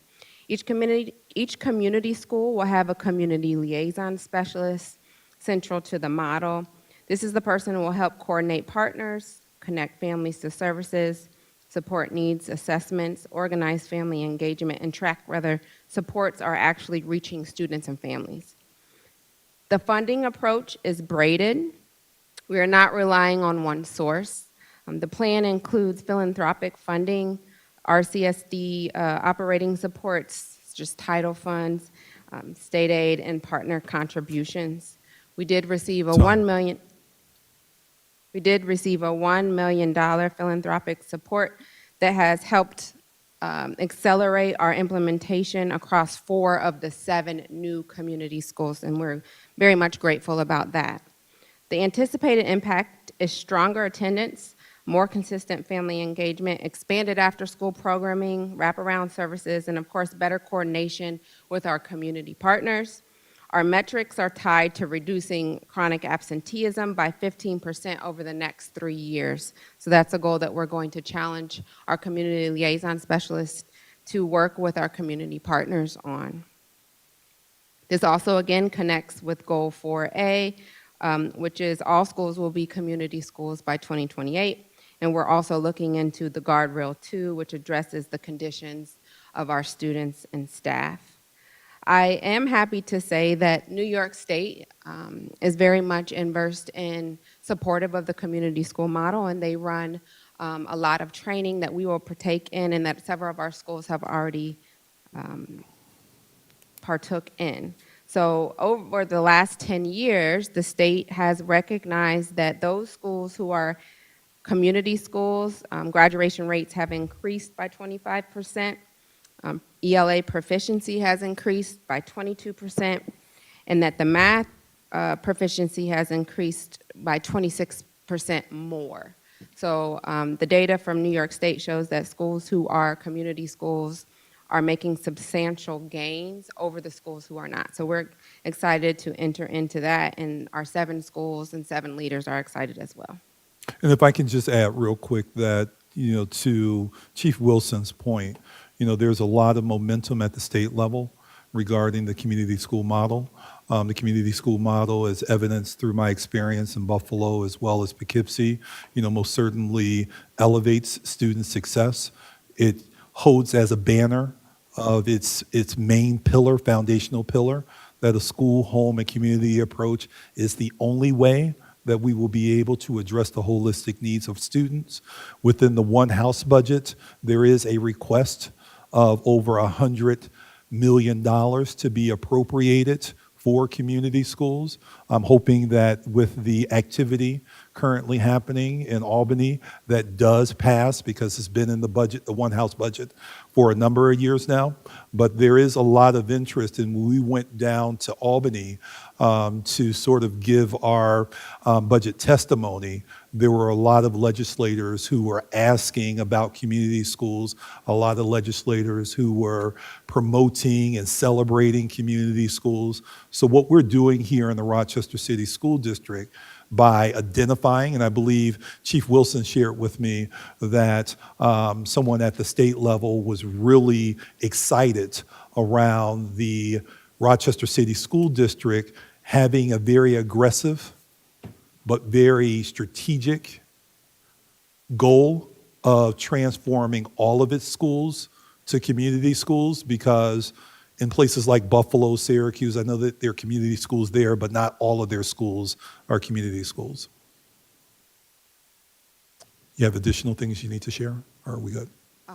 I would move on to parent centers. Okay, so why don't we pause right here, and are there any questions that the colleagues here on the dais have about our community school expansion plan? I'll probably have a few questions in a moment, but just to level set, especially for those who may tune in from the community as well, can you level set the understanding and the distinction between neighborhood schools and community schools? They're often used interchangeably, and they do have similarities to them, but there is a distinct difference. And so for the community, that understanding, because I grew up around neighborhood schools and appreciate them very much, but yes, can you provide that distinction? Sure. Community schools is a model. And so there are 6 pillars that our community schools respond to. There is data and metrics that are attached to it. And as Dr. Rochester has shared, there's a needs assessment that starts our community schools off. So they'll complete a needs assessment. And in that needs assessment, they're addressing community concerns, family concerns. They're looking at the supports and resources and what community partners are available to them within their community.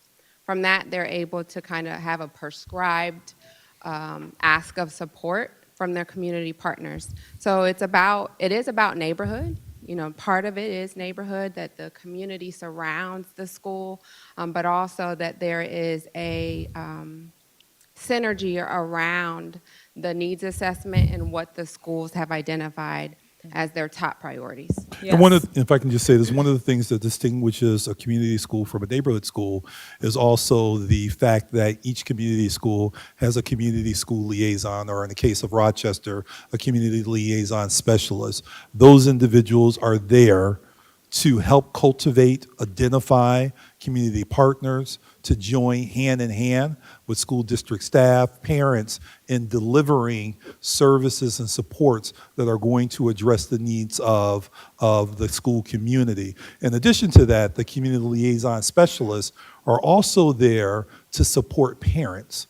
So if a parent needs assistance navigating, connecting the dots from one community-based organization or social service institution, the community liaison specialist has that duty, whereas in a neighborhood school, you would not see a community liaison specialist. Yeah, I learned a great deal about that when I was at an organization a few years back, and I think Kelly Briggs and a few other folks from the district were heading that up, and they did a substantial amount of work surrounding community schools, philanthropic.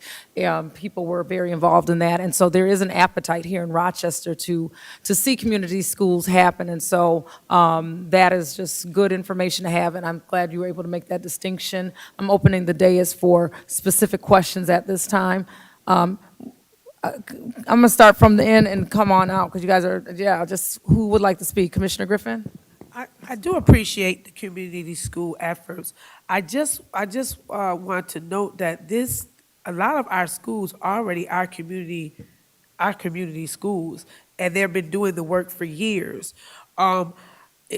And I appreciate the work that's being done to expand, but I guess my biggest concern is, as we put a lot of work into community schools that already are community-based schools, and there is work being done with the community liaisons. That's why we brought in community liaisons. I don't want people that actually put the community school, started the community school to get lost in acting like we didn't have it already, because it's already been a part of the Rochester City School District. I uplift the work that you guys are doing, but I want to take a focus away from that aspect of community schools. That is a board priority. I think it's in the strategic plan, number 5. We have a lot of other concerns that we are not addressing. And community school is good. I'm not saying anything about it. I'm glad we're doing it. But I think we need to focus and hone in on some more important issues that we have in this district. And I think too much emphasis is being put on community schools. Not saying that it's bad, I think it's a good thing, but like I said, a lot of the schools are already there. They need another push over to get over that hill. But yeah, we need to refocus some of this time that we're spending in community schools, for me. Thank you. Thank you, Commissioner Griffin. And again, I do want to just validate, I know I just want to clarify that it is a distinct model.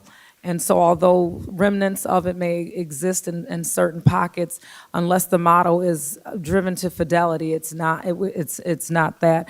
And I also, just for our understanding, want to reset and recognize that this is not a push that just happened now and we're all of a sudden saying, hey, community schools, there's got to be that, and it's brand new.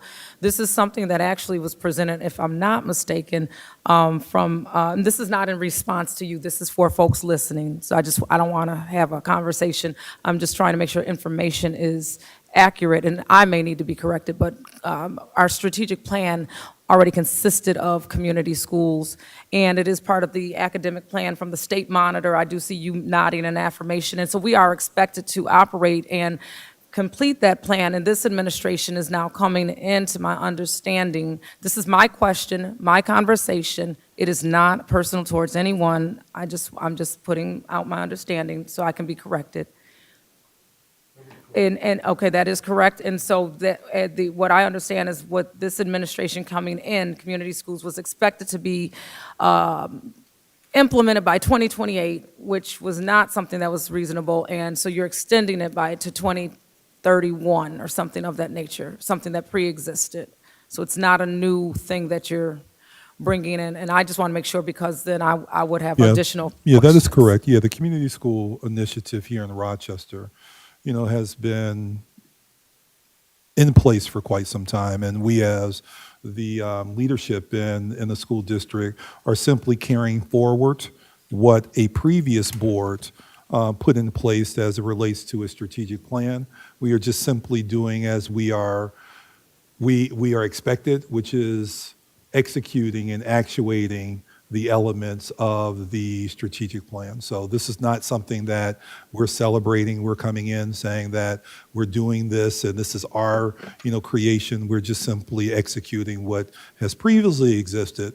And when it comes to those community schools, as we see on the screen right now, that have been in operation for quite some time, we are making additional investments, making sure that they're just not community schools in name, but they're community schools in support, meaning that the administration is going to provide greater supports. So when it comes to the pillars that Chief Wilson articulated, that we can see through assessment, through observation, through audit, that we are implementing the community school model based upon the national expectations of community schools. Okay, and I do want to lift it. We had some really good dialogue the other night, and I would that, I know that we all have different positions, different questions, and different ideas, and we're not always going to see eye to eye. But I also would that we, as we have these conversations, know that these are not personal attacks toward one another,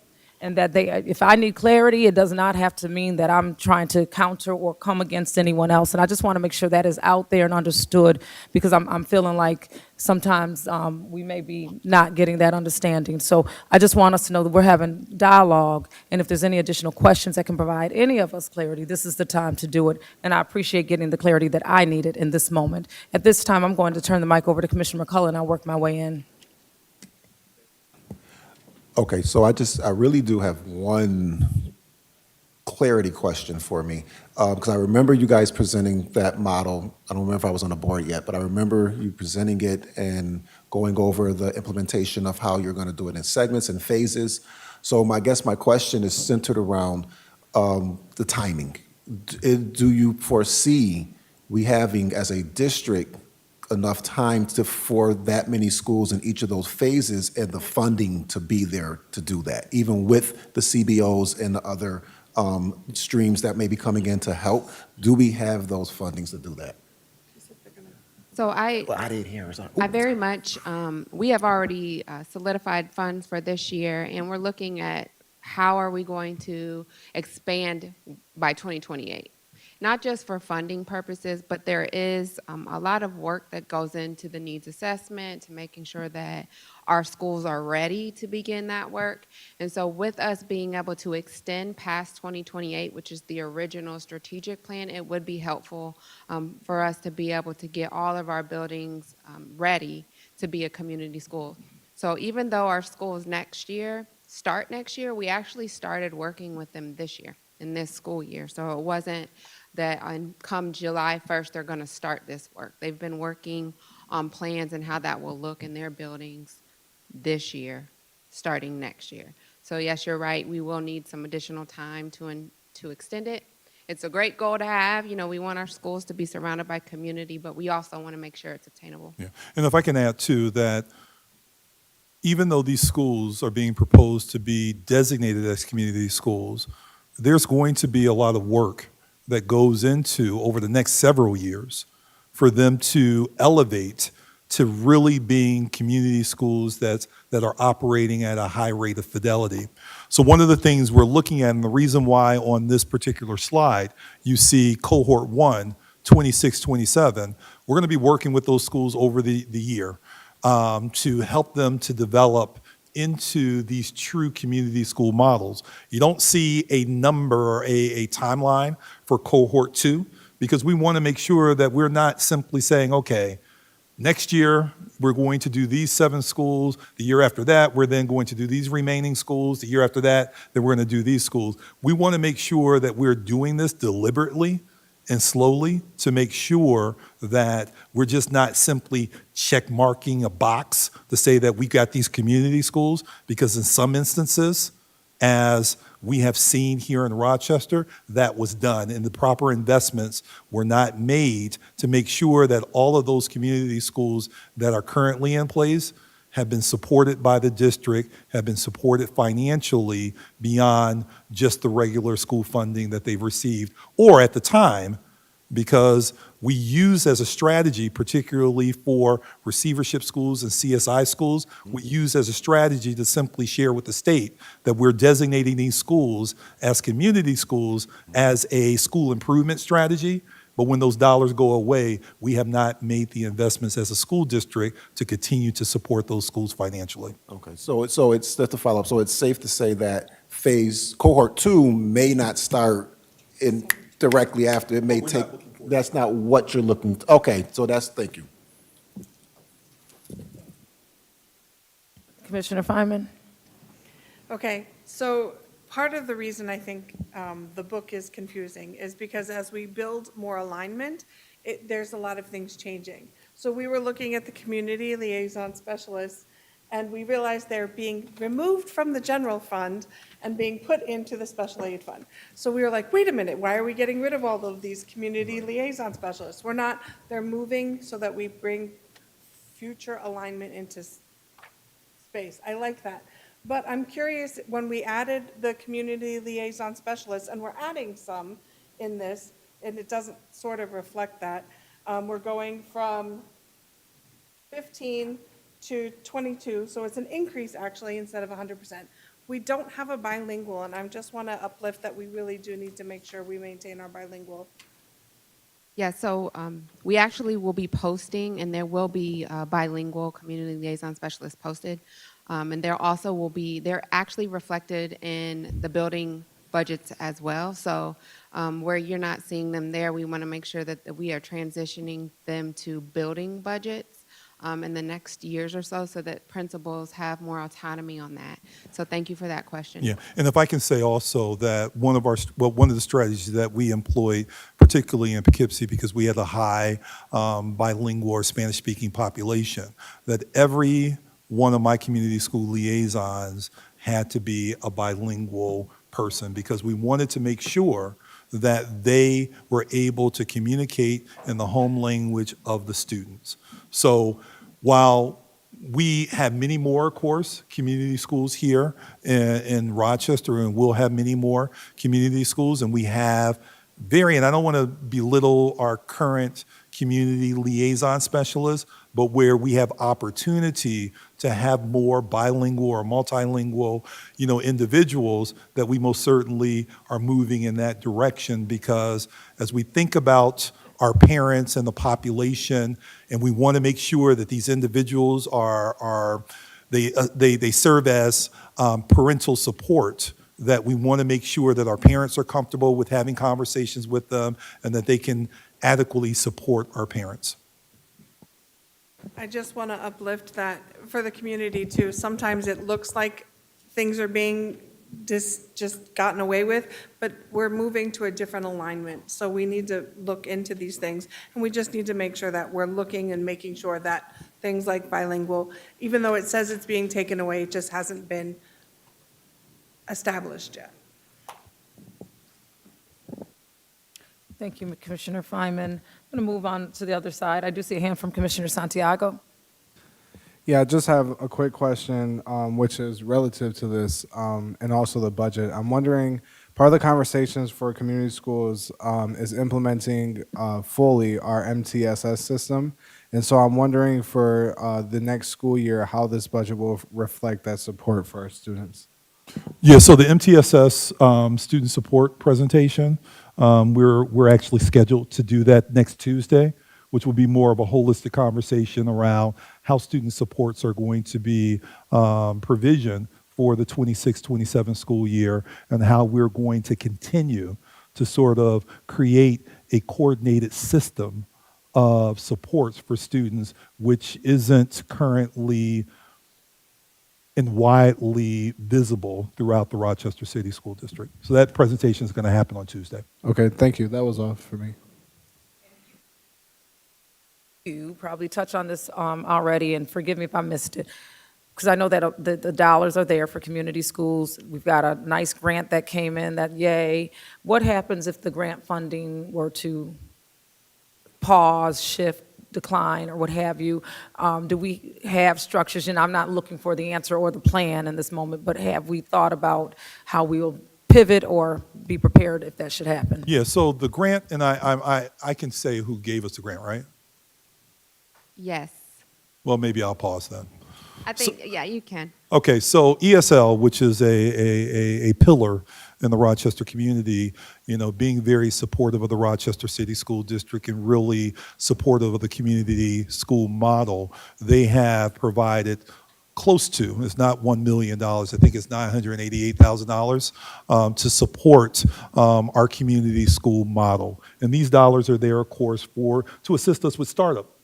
So we will have an obligation that after a period of time when these dollars are no longer there, to then assume more responsibility of the things that the particular grant is providing us.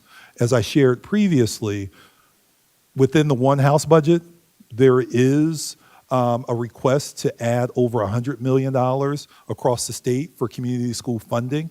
We hope that that eventually passes, and I'm very confident, based upon the conversations that I heard when we were doing our budget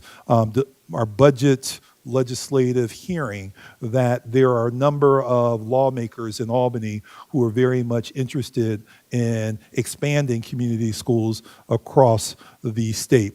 In addition to that, there was, and I stress was, because we don't know what's happening with our federal government, but there was funding that the federal government provided, full-service community school grants, in which school districts could receive up to $5 million to support their community school implementation over 5 years. Through the work that we were doing in Poughkeepsie, we were one of the 14 school districts across the country that received that grant, and I can share with you, based upon our wonderful resources, the things that we have in place, the commitment from our community-based organizations, that I'm very confident that if that grant reappears or comes back from the federal government, that we would make a prime candidate. We would be a prime candidate and also receiving those dollars as well. That's exciting. I know some of those partners were 6 years ago waiting for Rochester to align with community schools and its true model. So I'm excited. I'm sure they're excited to be able to be, going in, and we'll see if that, where it goes. And so I want to put a point on this conversation. I'm going to answer to all, I think see the three hands, and just bring to our attention that we have two more conversations happening from after this one. So if there are hands, we'll put a point on after this, and the last hand at this time will be Commissioner Griffin, and then we'll move to the next conversation. Thank you, President Simmons. I just wanted to put a note on, or get a pulse on the multilingual liaisons. I hear people saying bilingual, but I want to make sure that multilingual liaisons are at the table. We got to make sure that language is noted on the when we my words is tied, but you know, to put, when you do that, when you put it out there to the public, I want to make sure that that is on there. There was something else that I wanted to say. I want to make sure that everyone is aware. When I say about the community and the schools being turned into the community schools, I uplift you. What I'm saying is that the prioritizing of these strategies that we have put in place, the five, I think there has not been enough emphasis on our academia. I think that we hear a lot of other things, but we have a failure in certain areas. And I just think as a community member, even, you know, and as a commissioner, I hear a lot of things about other issues. So I want to commend you guys on the work you're doing with the community schools. But I have to also note that I think that we need to have as much work as we're doing with these community schools done in areas that are definitely suffering. Thank you. Thank you, Commissioner Griffin, and I'm going to put a pause on that conversation. Did you want to talk about how they align to academics, or you were all set this time? Okay, all right, so we're going to give the mic back to Dr. Rosser, and then we will continue the conversation. Yeah, so Chief Wilson will continue to stand there, and she's going to, That's what I was laughing, because I knew. she's going to give a high-level overview of our parent centers and what we're looking to do for this upcoming year. As you see on the screen there, it says launch one parent center.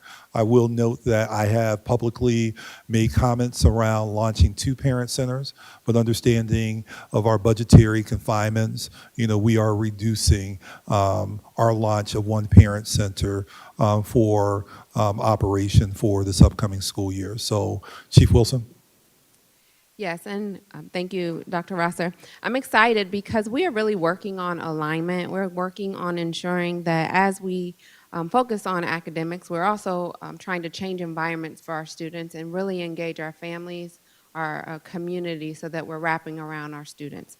Part of that is we've looked at our parent center and how we can utilize the parent center to continue to advocate on parents' behalf and to ensure that they have the resources they need to be supportive to our young people. So the Parent Center will be connected to the work of our parent specialists. They are doing great things here at the district. The plan is to move over to the Retta Johnson Old Swan area. And that area will be opening up a parent center shortly. A parent center will be connected to resources, will be connecting to organizations that can provide supports for families. So a lot of the times when our families come here, they're searching for one-to-one time with our parent specialist, and they often have to find quiet and private spaces here at central office, and it's difficult.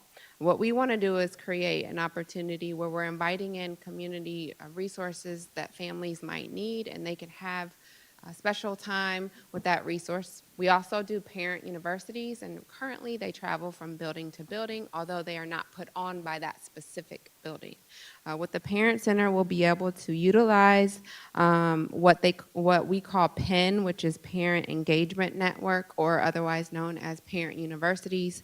We already have one scheduled for the spring, and that's on housing. So we have various different community partners that are coming to do presentations on housing, how to get vouchers, how to get support for housing, and that can turn into additional supports right at the Parent Center. We are also looking at strengthening multilingual supports for families, so making sure that we have multilingual parent specialists that support our students and staff. The staffing proposal that will be at your approval will align with parent specialists and our homeschool assistants supporting our families. Language access is new to, with multilingual supports, we've narrowed down what languages will be most beneficial for our families to receive support on. We've also identified the need for different scheduling with our different organizations. Our parent specialists have learned how to do different screeners. So when families come in, we're able to take them through different screening processes. And all this will go into our parent center. So the work is already underway in the transition plan. The funding approach is controlled. We have currently operational budget for OPE. We're looking to utilize those things. We did see an increase in funding sources, and those funding sources will go directly to supporting evening events, Saturday events and opportunities, workshops, materials, communication support. So if we're looking to get that information out, we need some funds to support with any ads or support from the comms department in those areas. So as we look to utilize the Parent Center, we're also looking to track data. Where do our families see the resources that they need most, and how can we support that?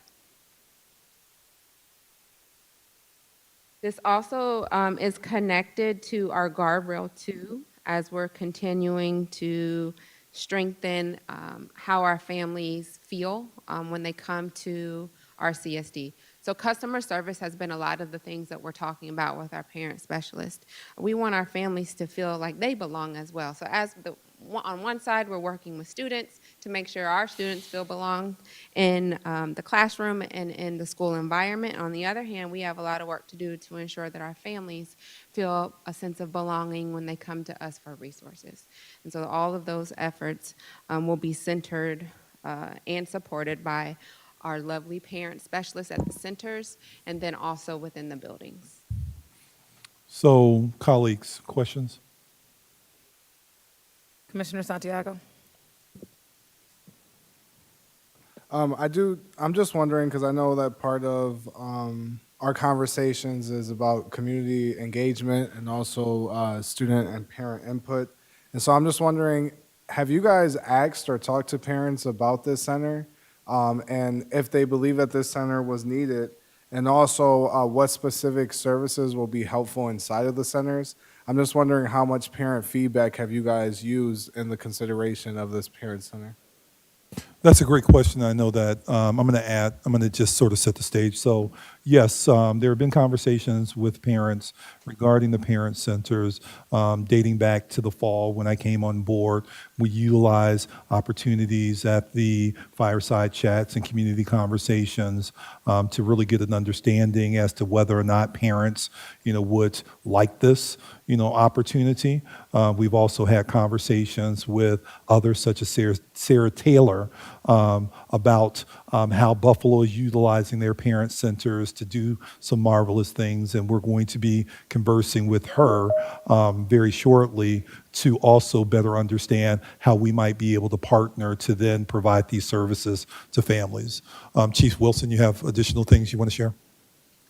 Yes, so the parent centers, when you talk about our community organizations, we have had several conversations about what that would look like, right? And our parent specialist, majority of the parents that we support right now are by phone.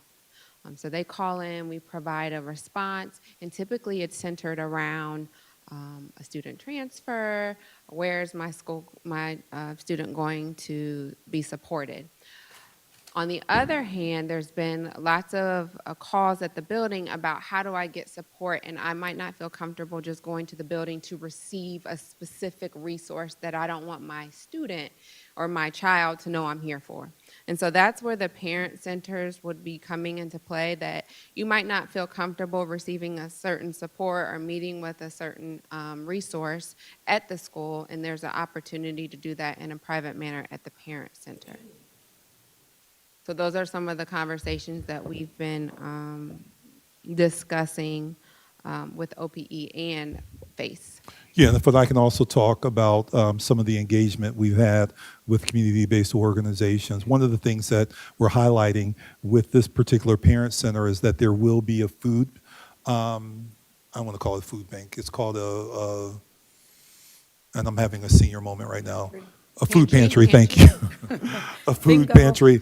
We're going to have a food pantry in there, and a number of our community-based partners, be it as you and I, we're a part of a conversation with the Board of Election.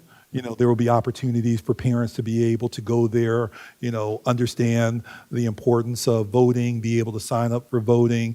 There's other community partners that we've talked about who are very much interested in being a part of this, because they know that if we have this and parents are coming, this may be a centralized place for them to also be able to provide supports and services.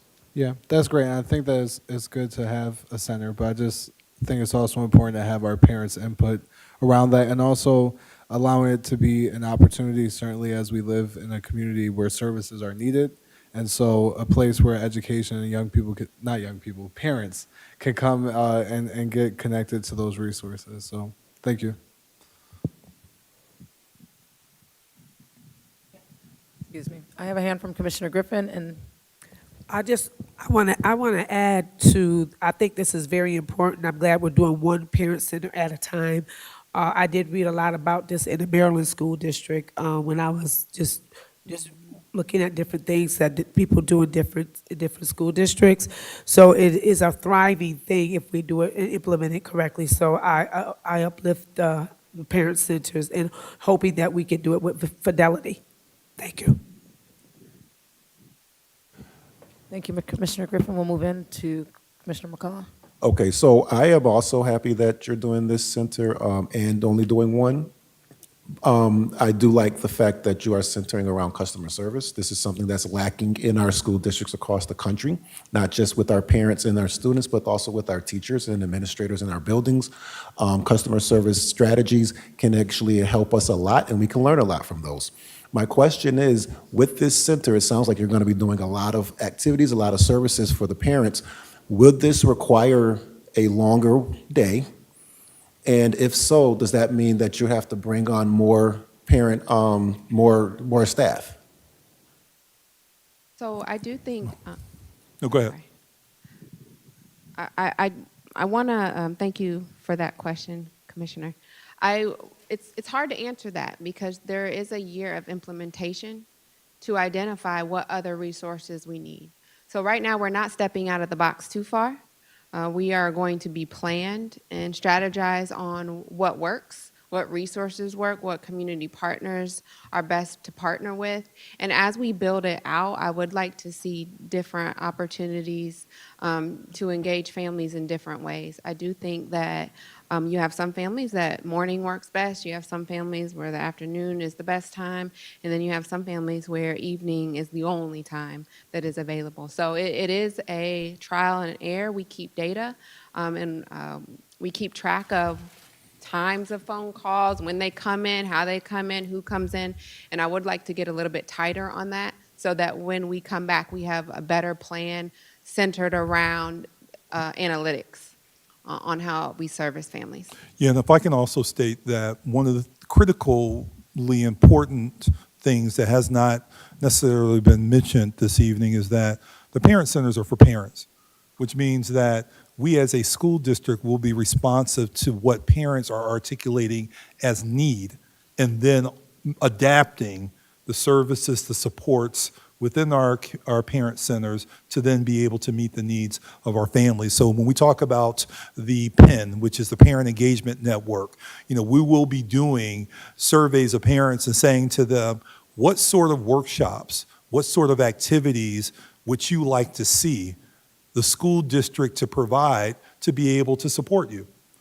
And based upon their feedback, we will then be able to then utilize our staff to then construct those workshops or identify community partners to then come in to then provide those workshops for our families.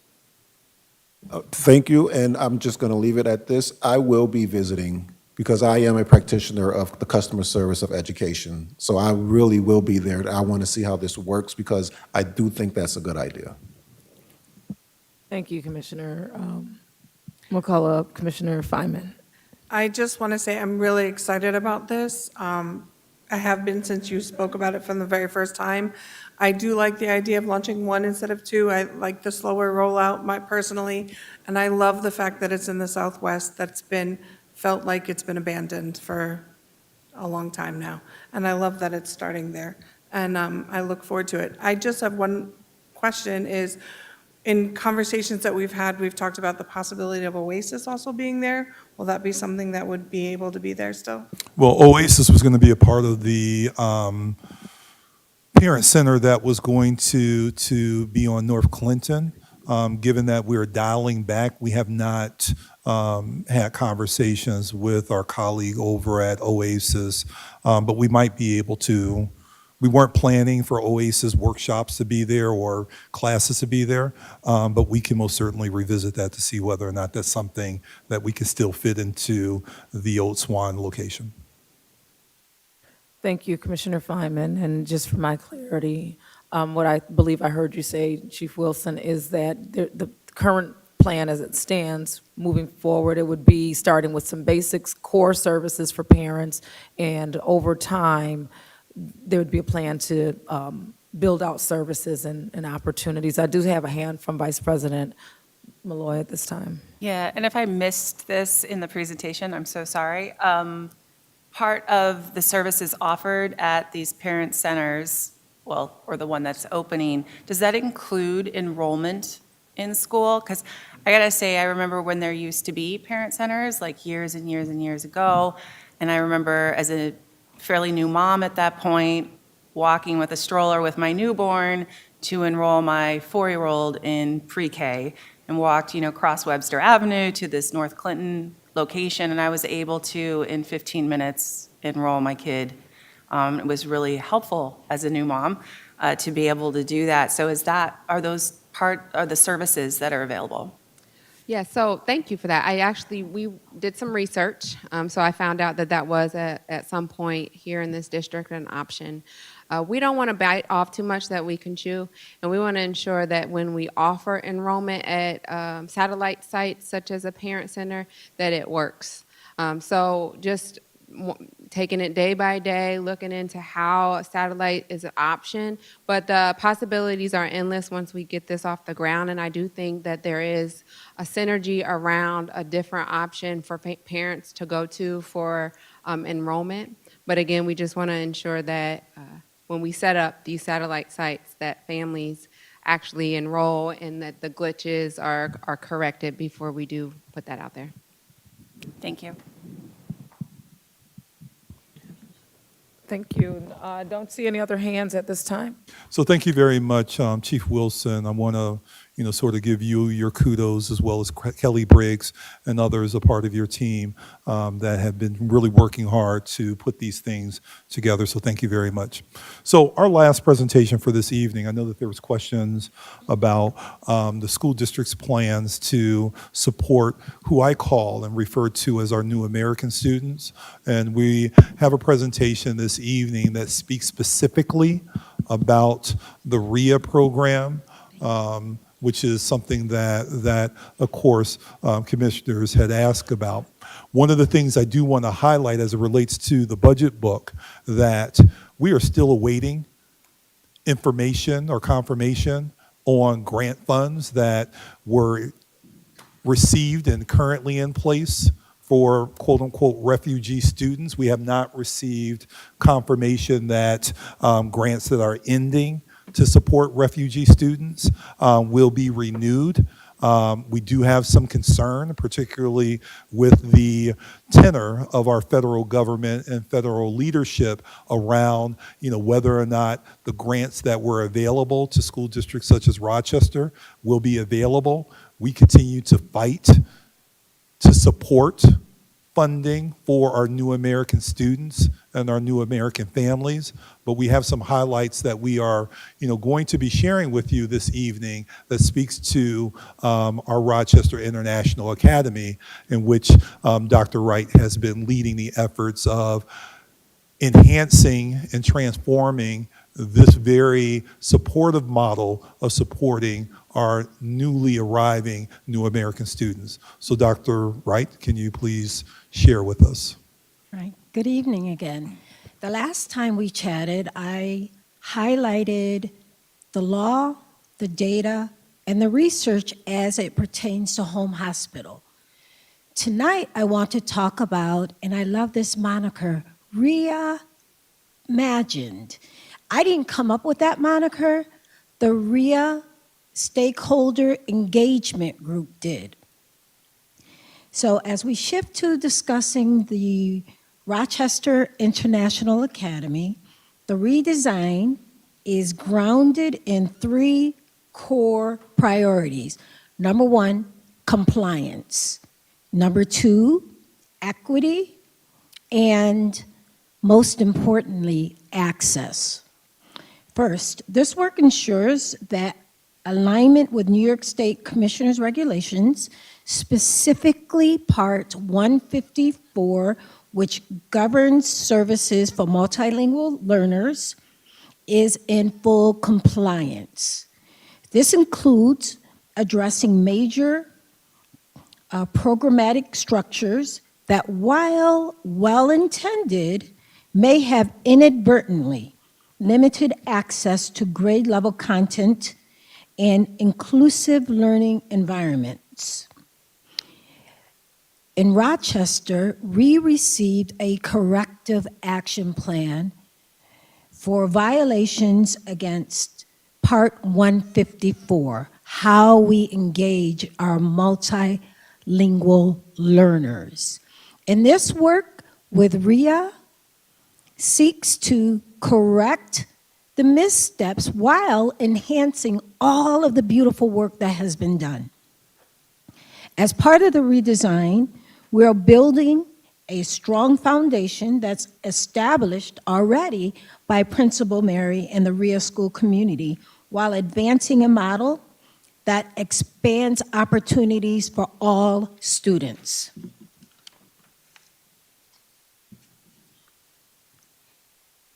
So through the work of the RIA Stakeholder Engagement Team, we are intentionally moving away from an isolated program model and toward an integrated, inclusive instructional model. In these environments, students will have equitable access to core instruction, rigorous grade-level content, and targeted language development supports aligned with individual needs per Part 154 Commissioner's regulations.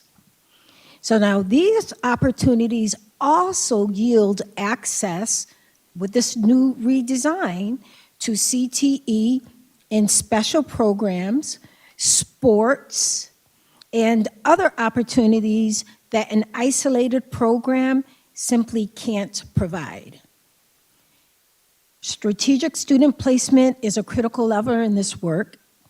Students will be served in settings that simultaneously accelerate English language acquisition and academic achievement while ensuring that they are not separated from opportunities to engage in high-quality instruction or even social settings with their peers who are native to America. Now, this is not simply a structural shift. It represents a fundamental change in how we define access and opportunity.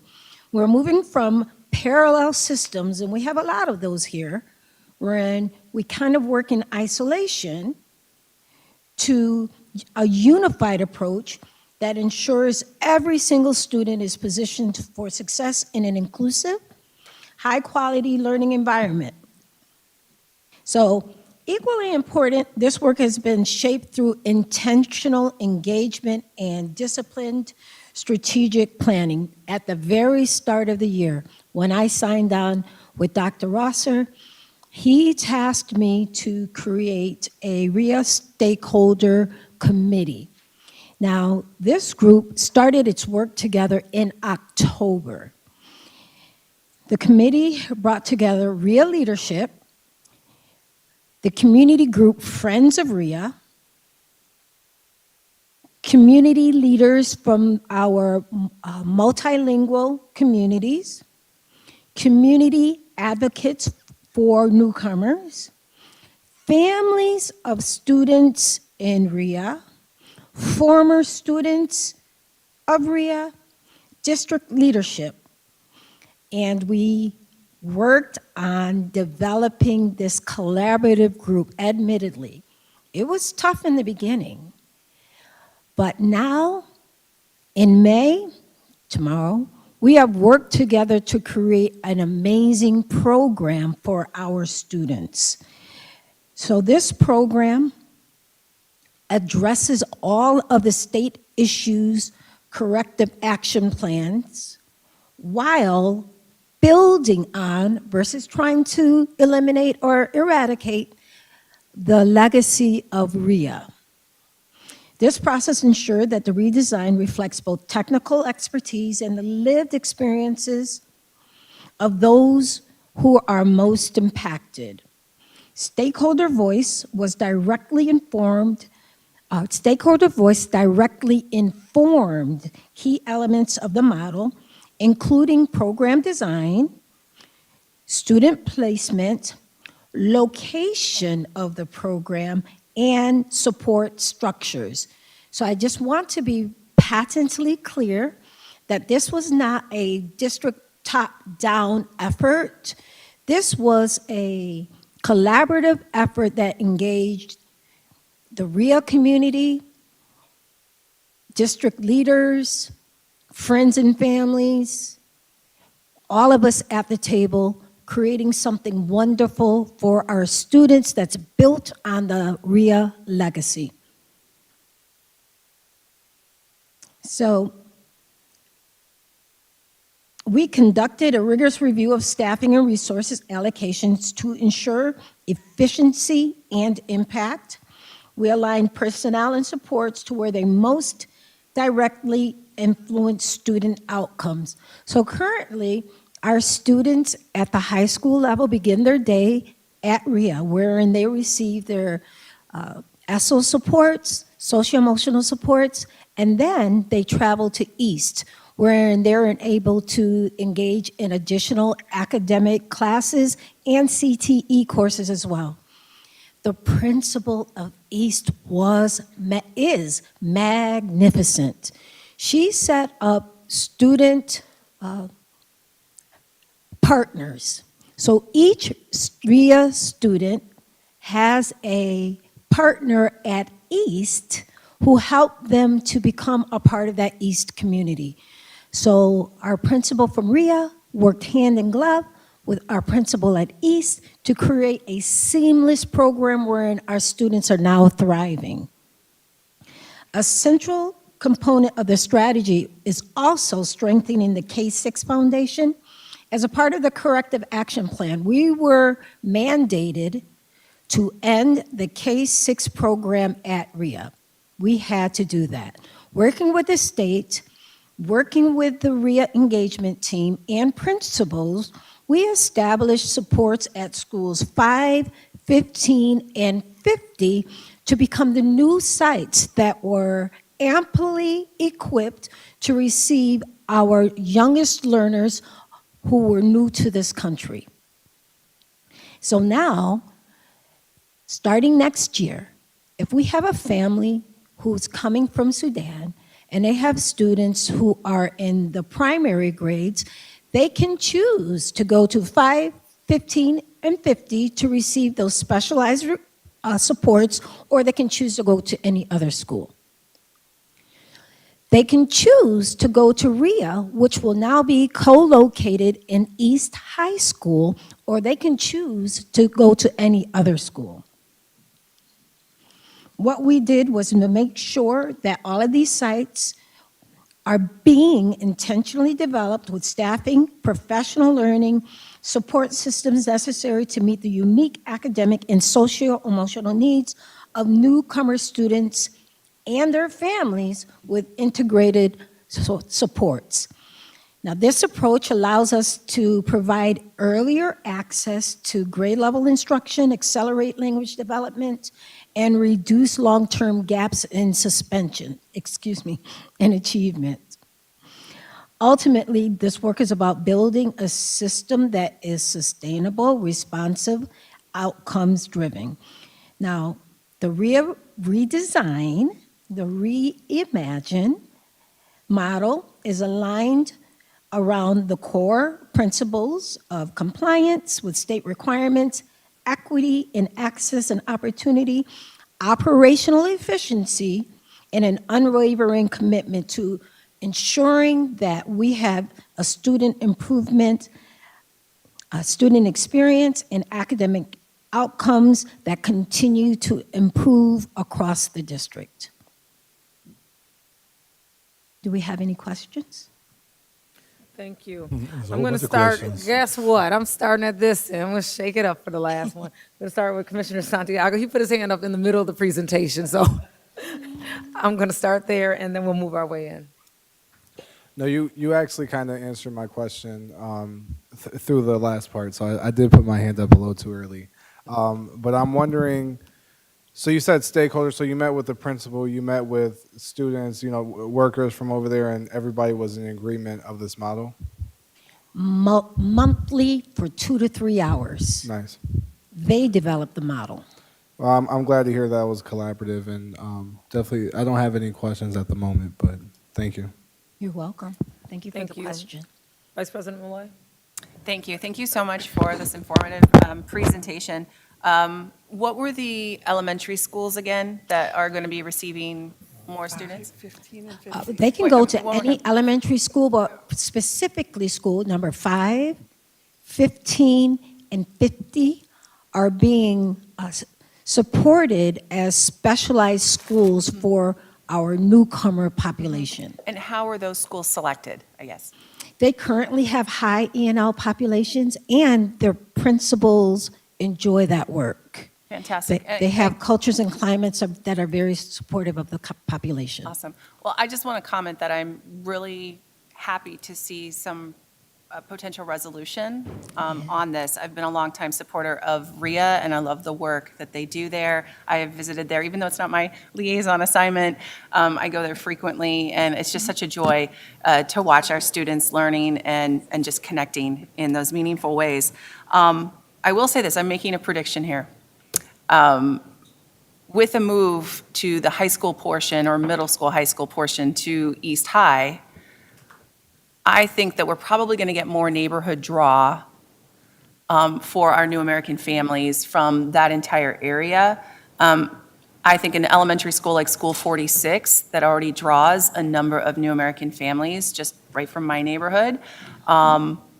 They love walking kids to school, and you just see all these families out and about, really active in our local community right there. So I am just guessing, or I'm predicting that you're going to see increased enrollment at either School 28 or School 46, because families are going to then start sending their kids to East and have their families closer together at schools that are not that far apart. So anyway, thank you. I'm looking forward to seeing how this works out. Thank you. Yes, this does sound really exciting to know that we'll see something like this and that there was care given to the transition, because RIA was certainly has been a special space in the RCSD, and it sounds as if it's going to continue to be special as it's reimagined. So very excited about that. I'm going to move into Commissioner Feynman and then continue down. I also am excited about this. I've actually talked to a bunch of stakeholders, and it is nice that we did partner with them, and it's wonderful. I just want to make sure that we uplift that when these kids are put in. When I walked into the middle school at one point, there was a bunch of children standing at the door, and I said, "Why are they all standing there?" not this year, last year, and they said, oh, they're waiting for their interpreter. So I just want to make sure that we are still uplifting and helping make sure that they have their interpreters. But I also need to uplift, again, 5, 15, and 50, they call each other the trilingual schools going on.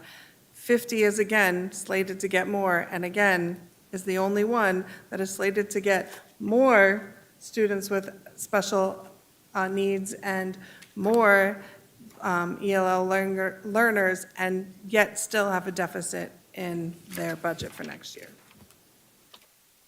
Thank you. Thank you. Thank you for the presentation. I'm glad that the multilingual is being looked at. I do, like probably many others, have a concern about our current situation with our multilingual people, our children, I should say, in making sure that they are also being addressed effective and efficiently.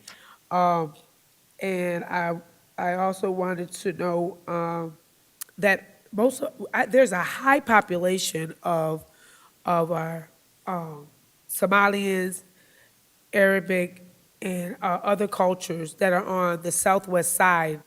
And I don't know if you're aware of that, but it is very highly populated. And it would probably be nice to have a school over there, maybe 12 school or something like that, and look into, because I know if they had a school over in that area, that they would go and they would attend. And knowing School 12, I think that they would be open to that if they were given that opportunity, because there is a very high population over there, without saying specifically in the areas, but there is very high, so if you would look at that, I would appreciate it. The numbers are very, very high.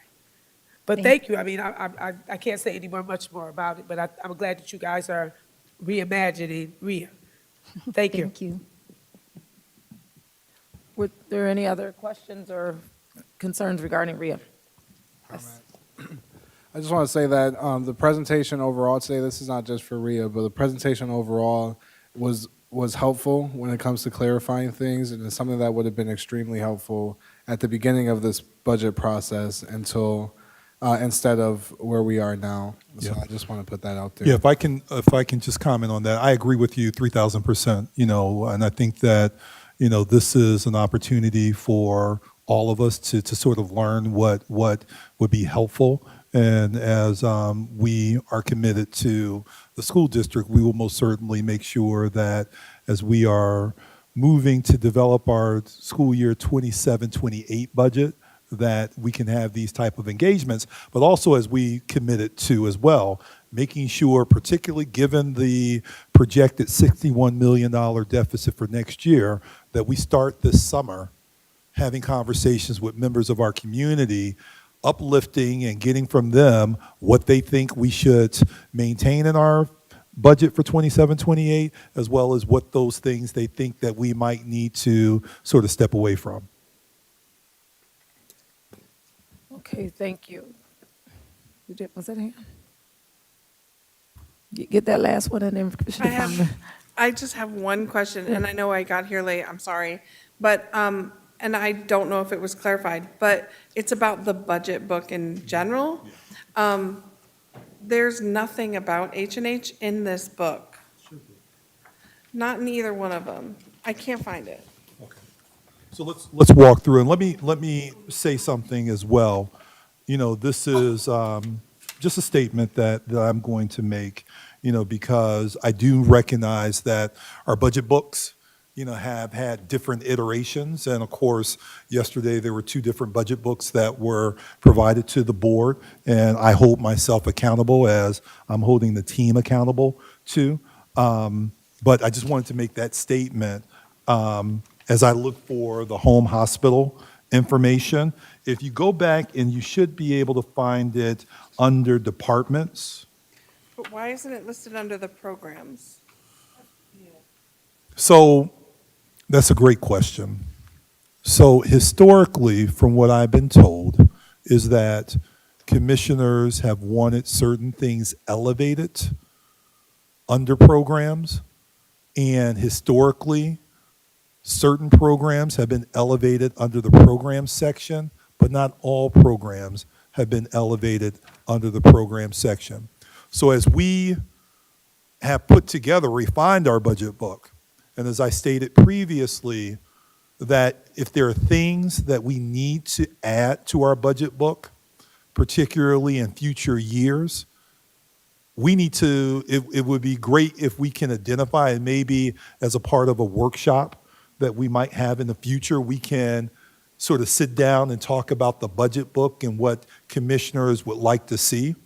Because, you know, we did our best to sort of streamline the budget book, you know, based upon feedback that we received from our community, particularly our parents, commissioners, and I know that our colleagues over at City Hall would like to see some things different about our budget book. You know, it's a working document as we've described it, and we would love to receive feedback so that as we are developing the budget book for the 27-28 school year, it can be more reflective of what people would like to see in it. I will share that understanding the history of the budget book here in Rochester, that it has seen different iterations each year, and that not everyone is happy or pleased, even through those different iterations that attempt to then please and capture everything that everyone would like to see. But as commissioners, as a governance team, we have the responsibility of outlining what our budget book will look like, how it will look, and then presenting a document that then serves its purpose with outlining what our budget from year to year will look like in the areas in which we believe are important. The one thing I do want to highlight about the budget book too, which is not seen in previous budget books, is that this budget book, in all the iterations of the budget books I've seen over the years, this is the first time in which departments are listed, which is a stark improvement because our budget book, in my view, wasn't truly a comprehensive budget book because it did not contain information about every department, our cost center, where this budget book does. And I do want to sort of commend Mike Mahaney and Mr. McDowell for their leadership in putting this together. We all recognize the pains that we've gone through with some of the unanticipated errors or blips in the system that then kind of made some of the data wonky.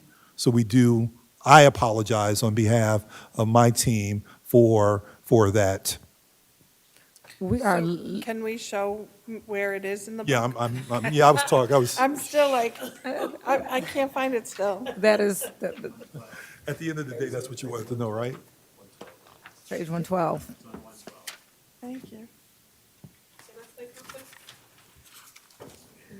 Does Commissioner McCullough, because I want to go down the line and then come back, but I'm just asking, does he have a hand too? And then I'm going to you. If he Okay. doesn't, you're next. I just wanna- Do you have a hand, Commissioner McCullough? No? Commissioner Griffin? I just want you guys to understand, I couldn't even read some of this stuff with my glasses on. The print was so small. So if you can increase the size, I don't even know what size that was on some of the pages. I couldn't see it with my glasses and the light on it. It was like still a little blurry.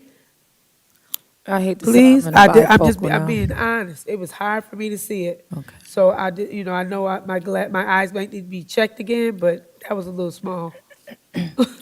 All right, so I do want to thank you for giving us opportunity to really dig in and understand some things. And I echo Commissioner Santiago's expressions around how we can move forward and the opportunity and that administration is recognizing, and I'm happy to hear that we'll be having these conversations much sooner than later. Matter of fact, Dr. Rossi, you mentioned even possibly in the summer, early fall, those exploratory conversations concerning the budget so that we are in a better position next year. And you know what they say, what doesn't break you builds you. At least I made that up. I feel like, what doesn't, because I'm saying it to myself too, what doesn't break you build you. And so as we continue to build as a governance team and as a school district, we will not be broken, but we will move towards progress and understanding, most and certainly for the betterment of our children. And that is something I am really, really excited and hoping to see. With that, this will end this deliberation or conversation concerning the budget, clarifying conversation, I will refer to it as, and it is 6:41. Our next meeting is on Tuesday, May 5th, where we will have a third deliberation. And at that time, that deliberation is going to also provide us additional clarity around our social emotional learning pieces, special education, food services, and athletics. I do want to implore to commissioners that we also have that opportunity to gain additional clarity on the actual budget in front of us, and that is the vote that we'll be taking on May 12th for this draft budget book that we're looking at this evening.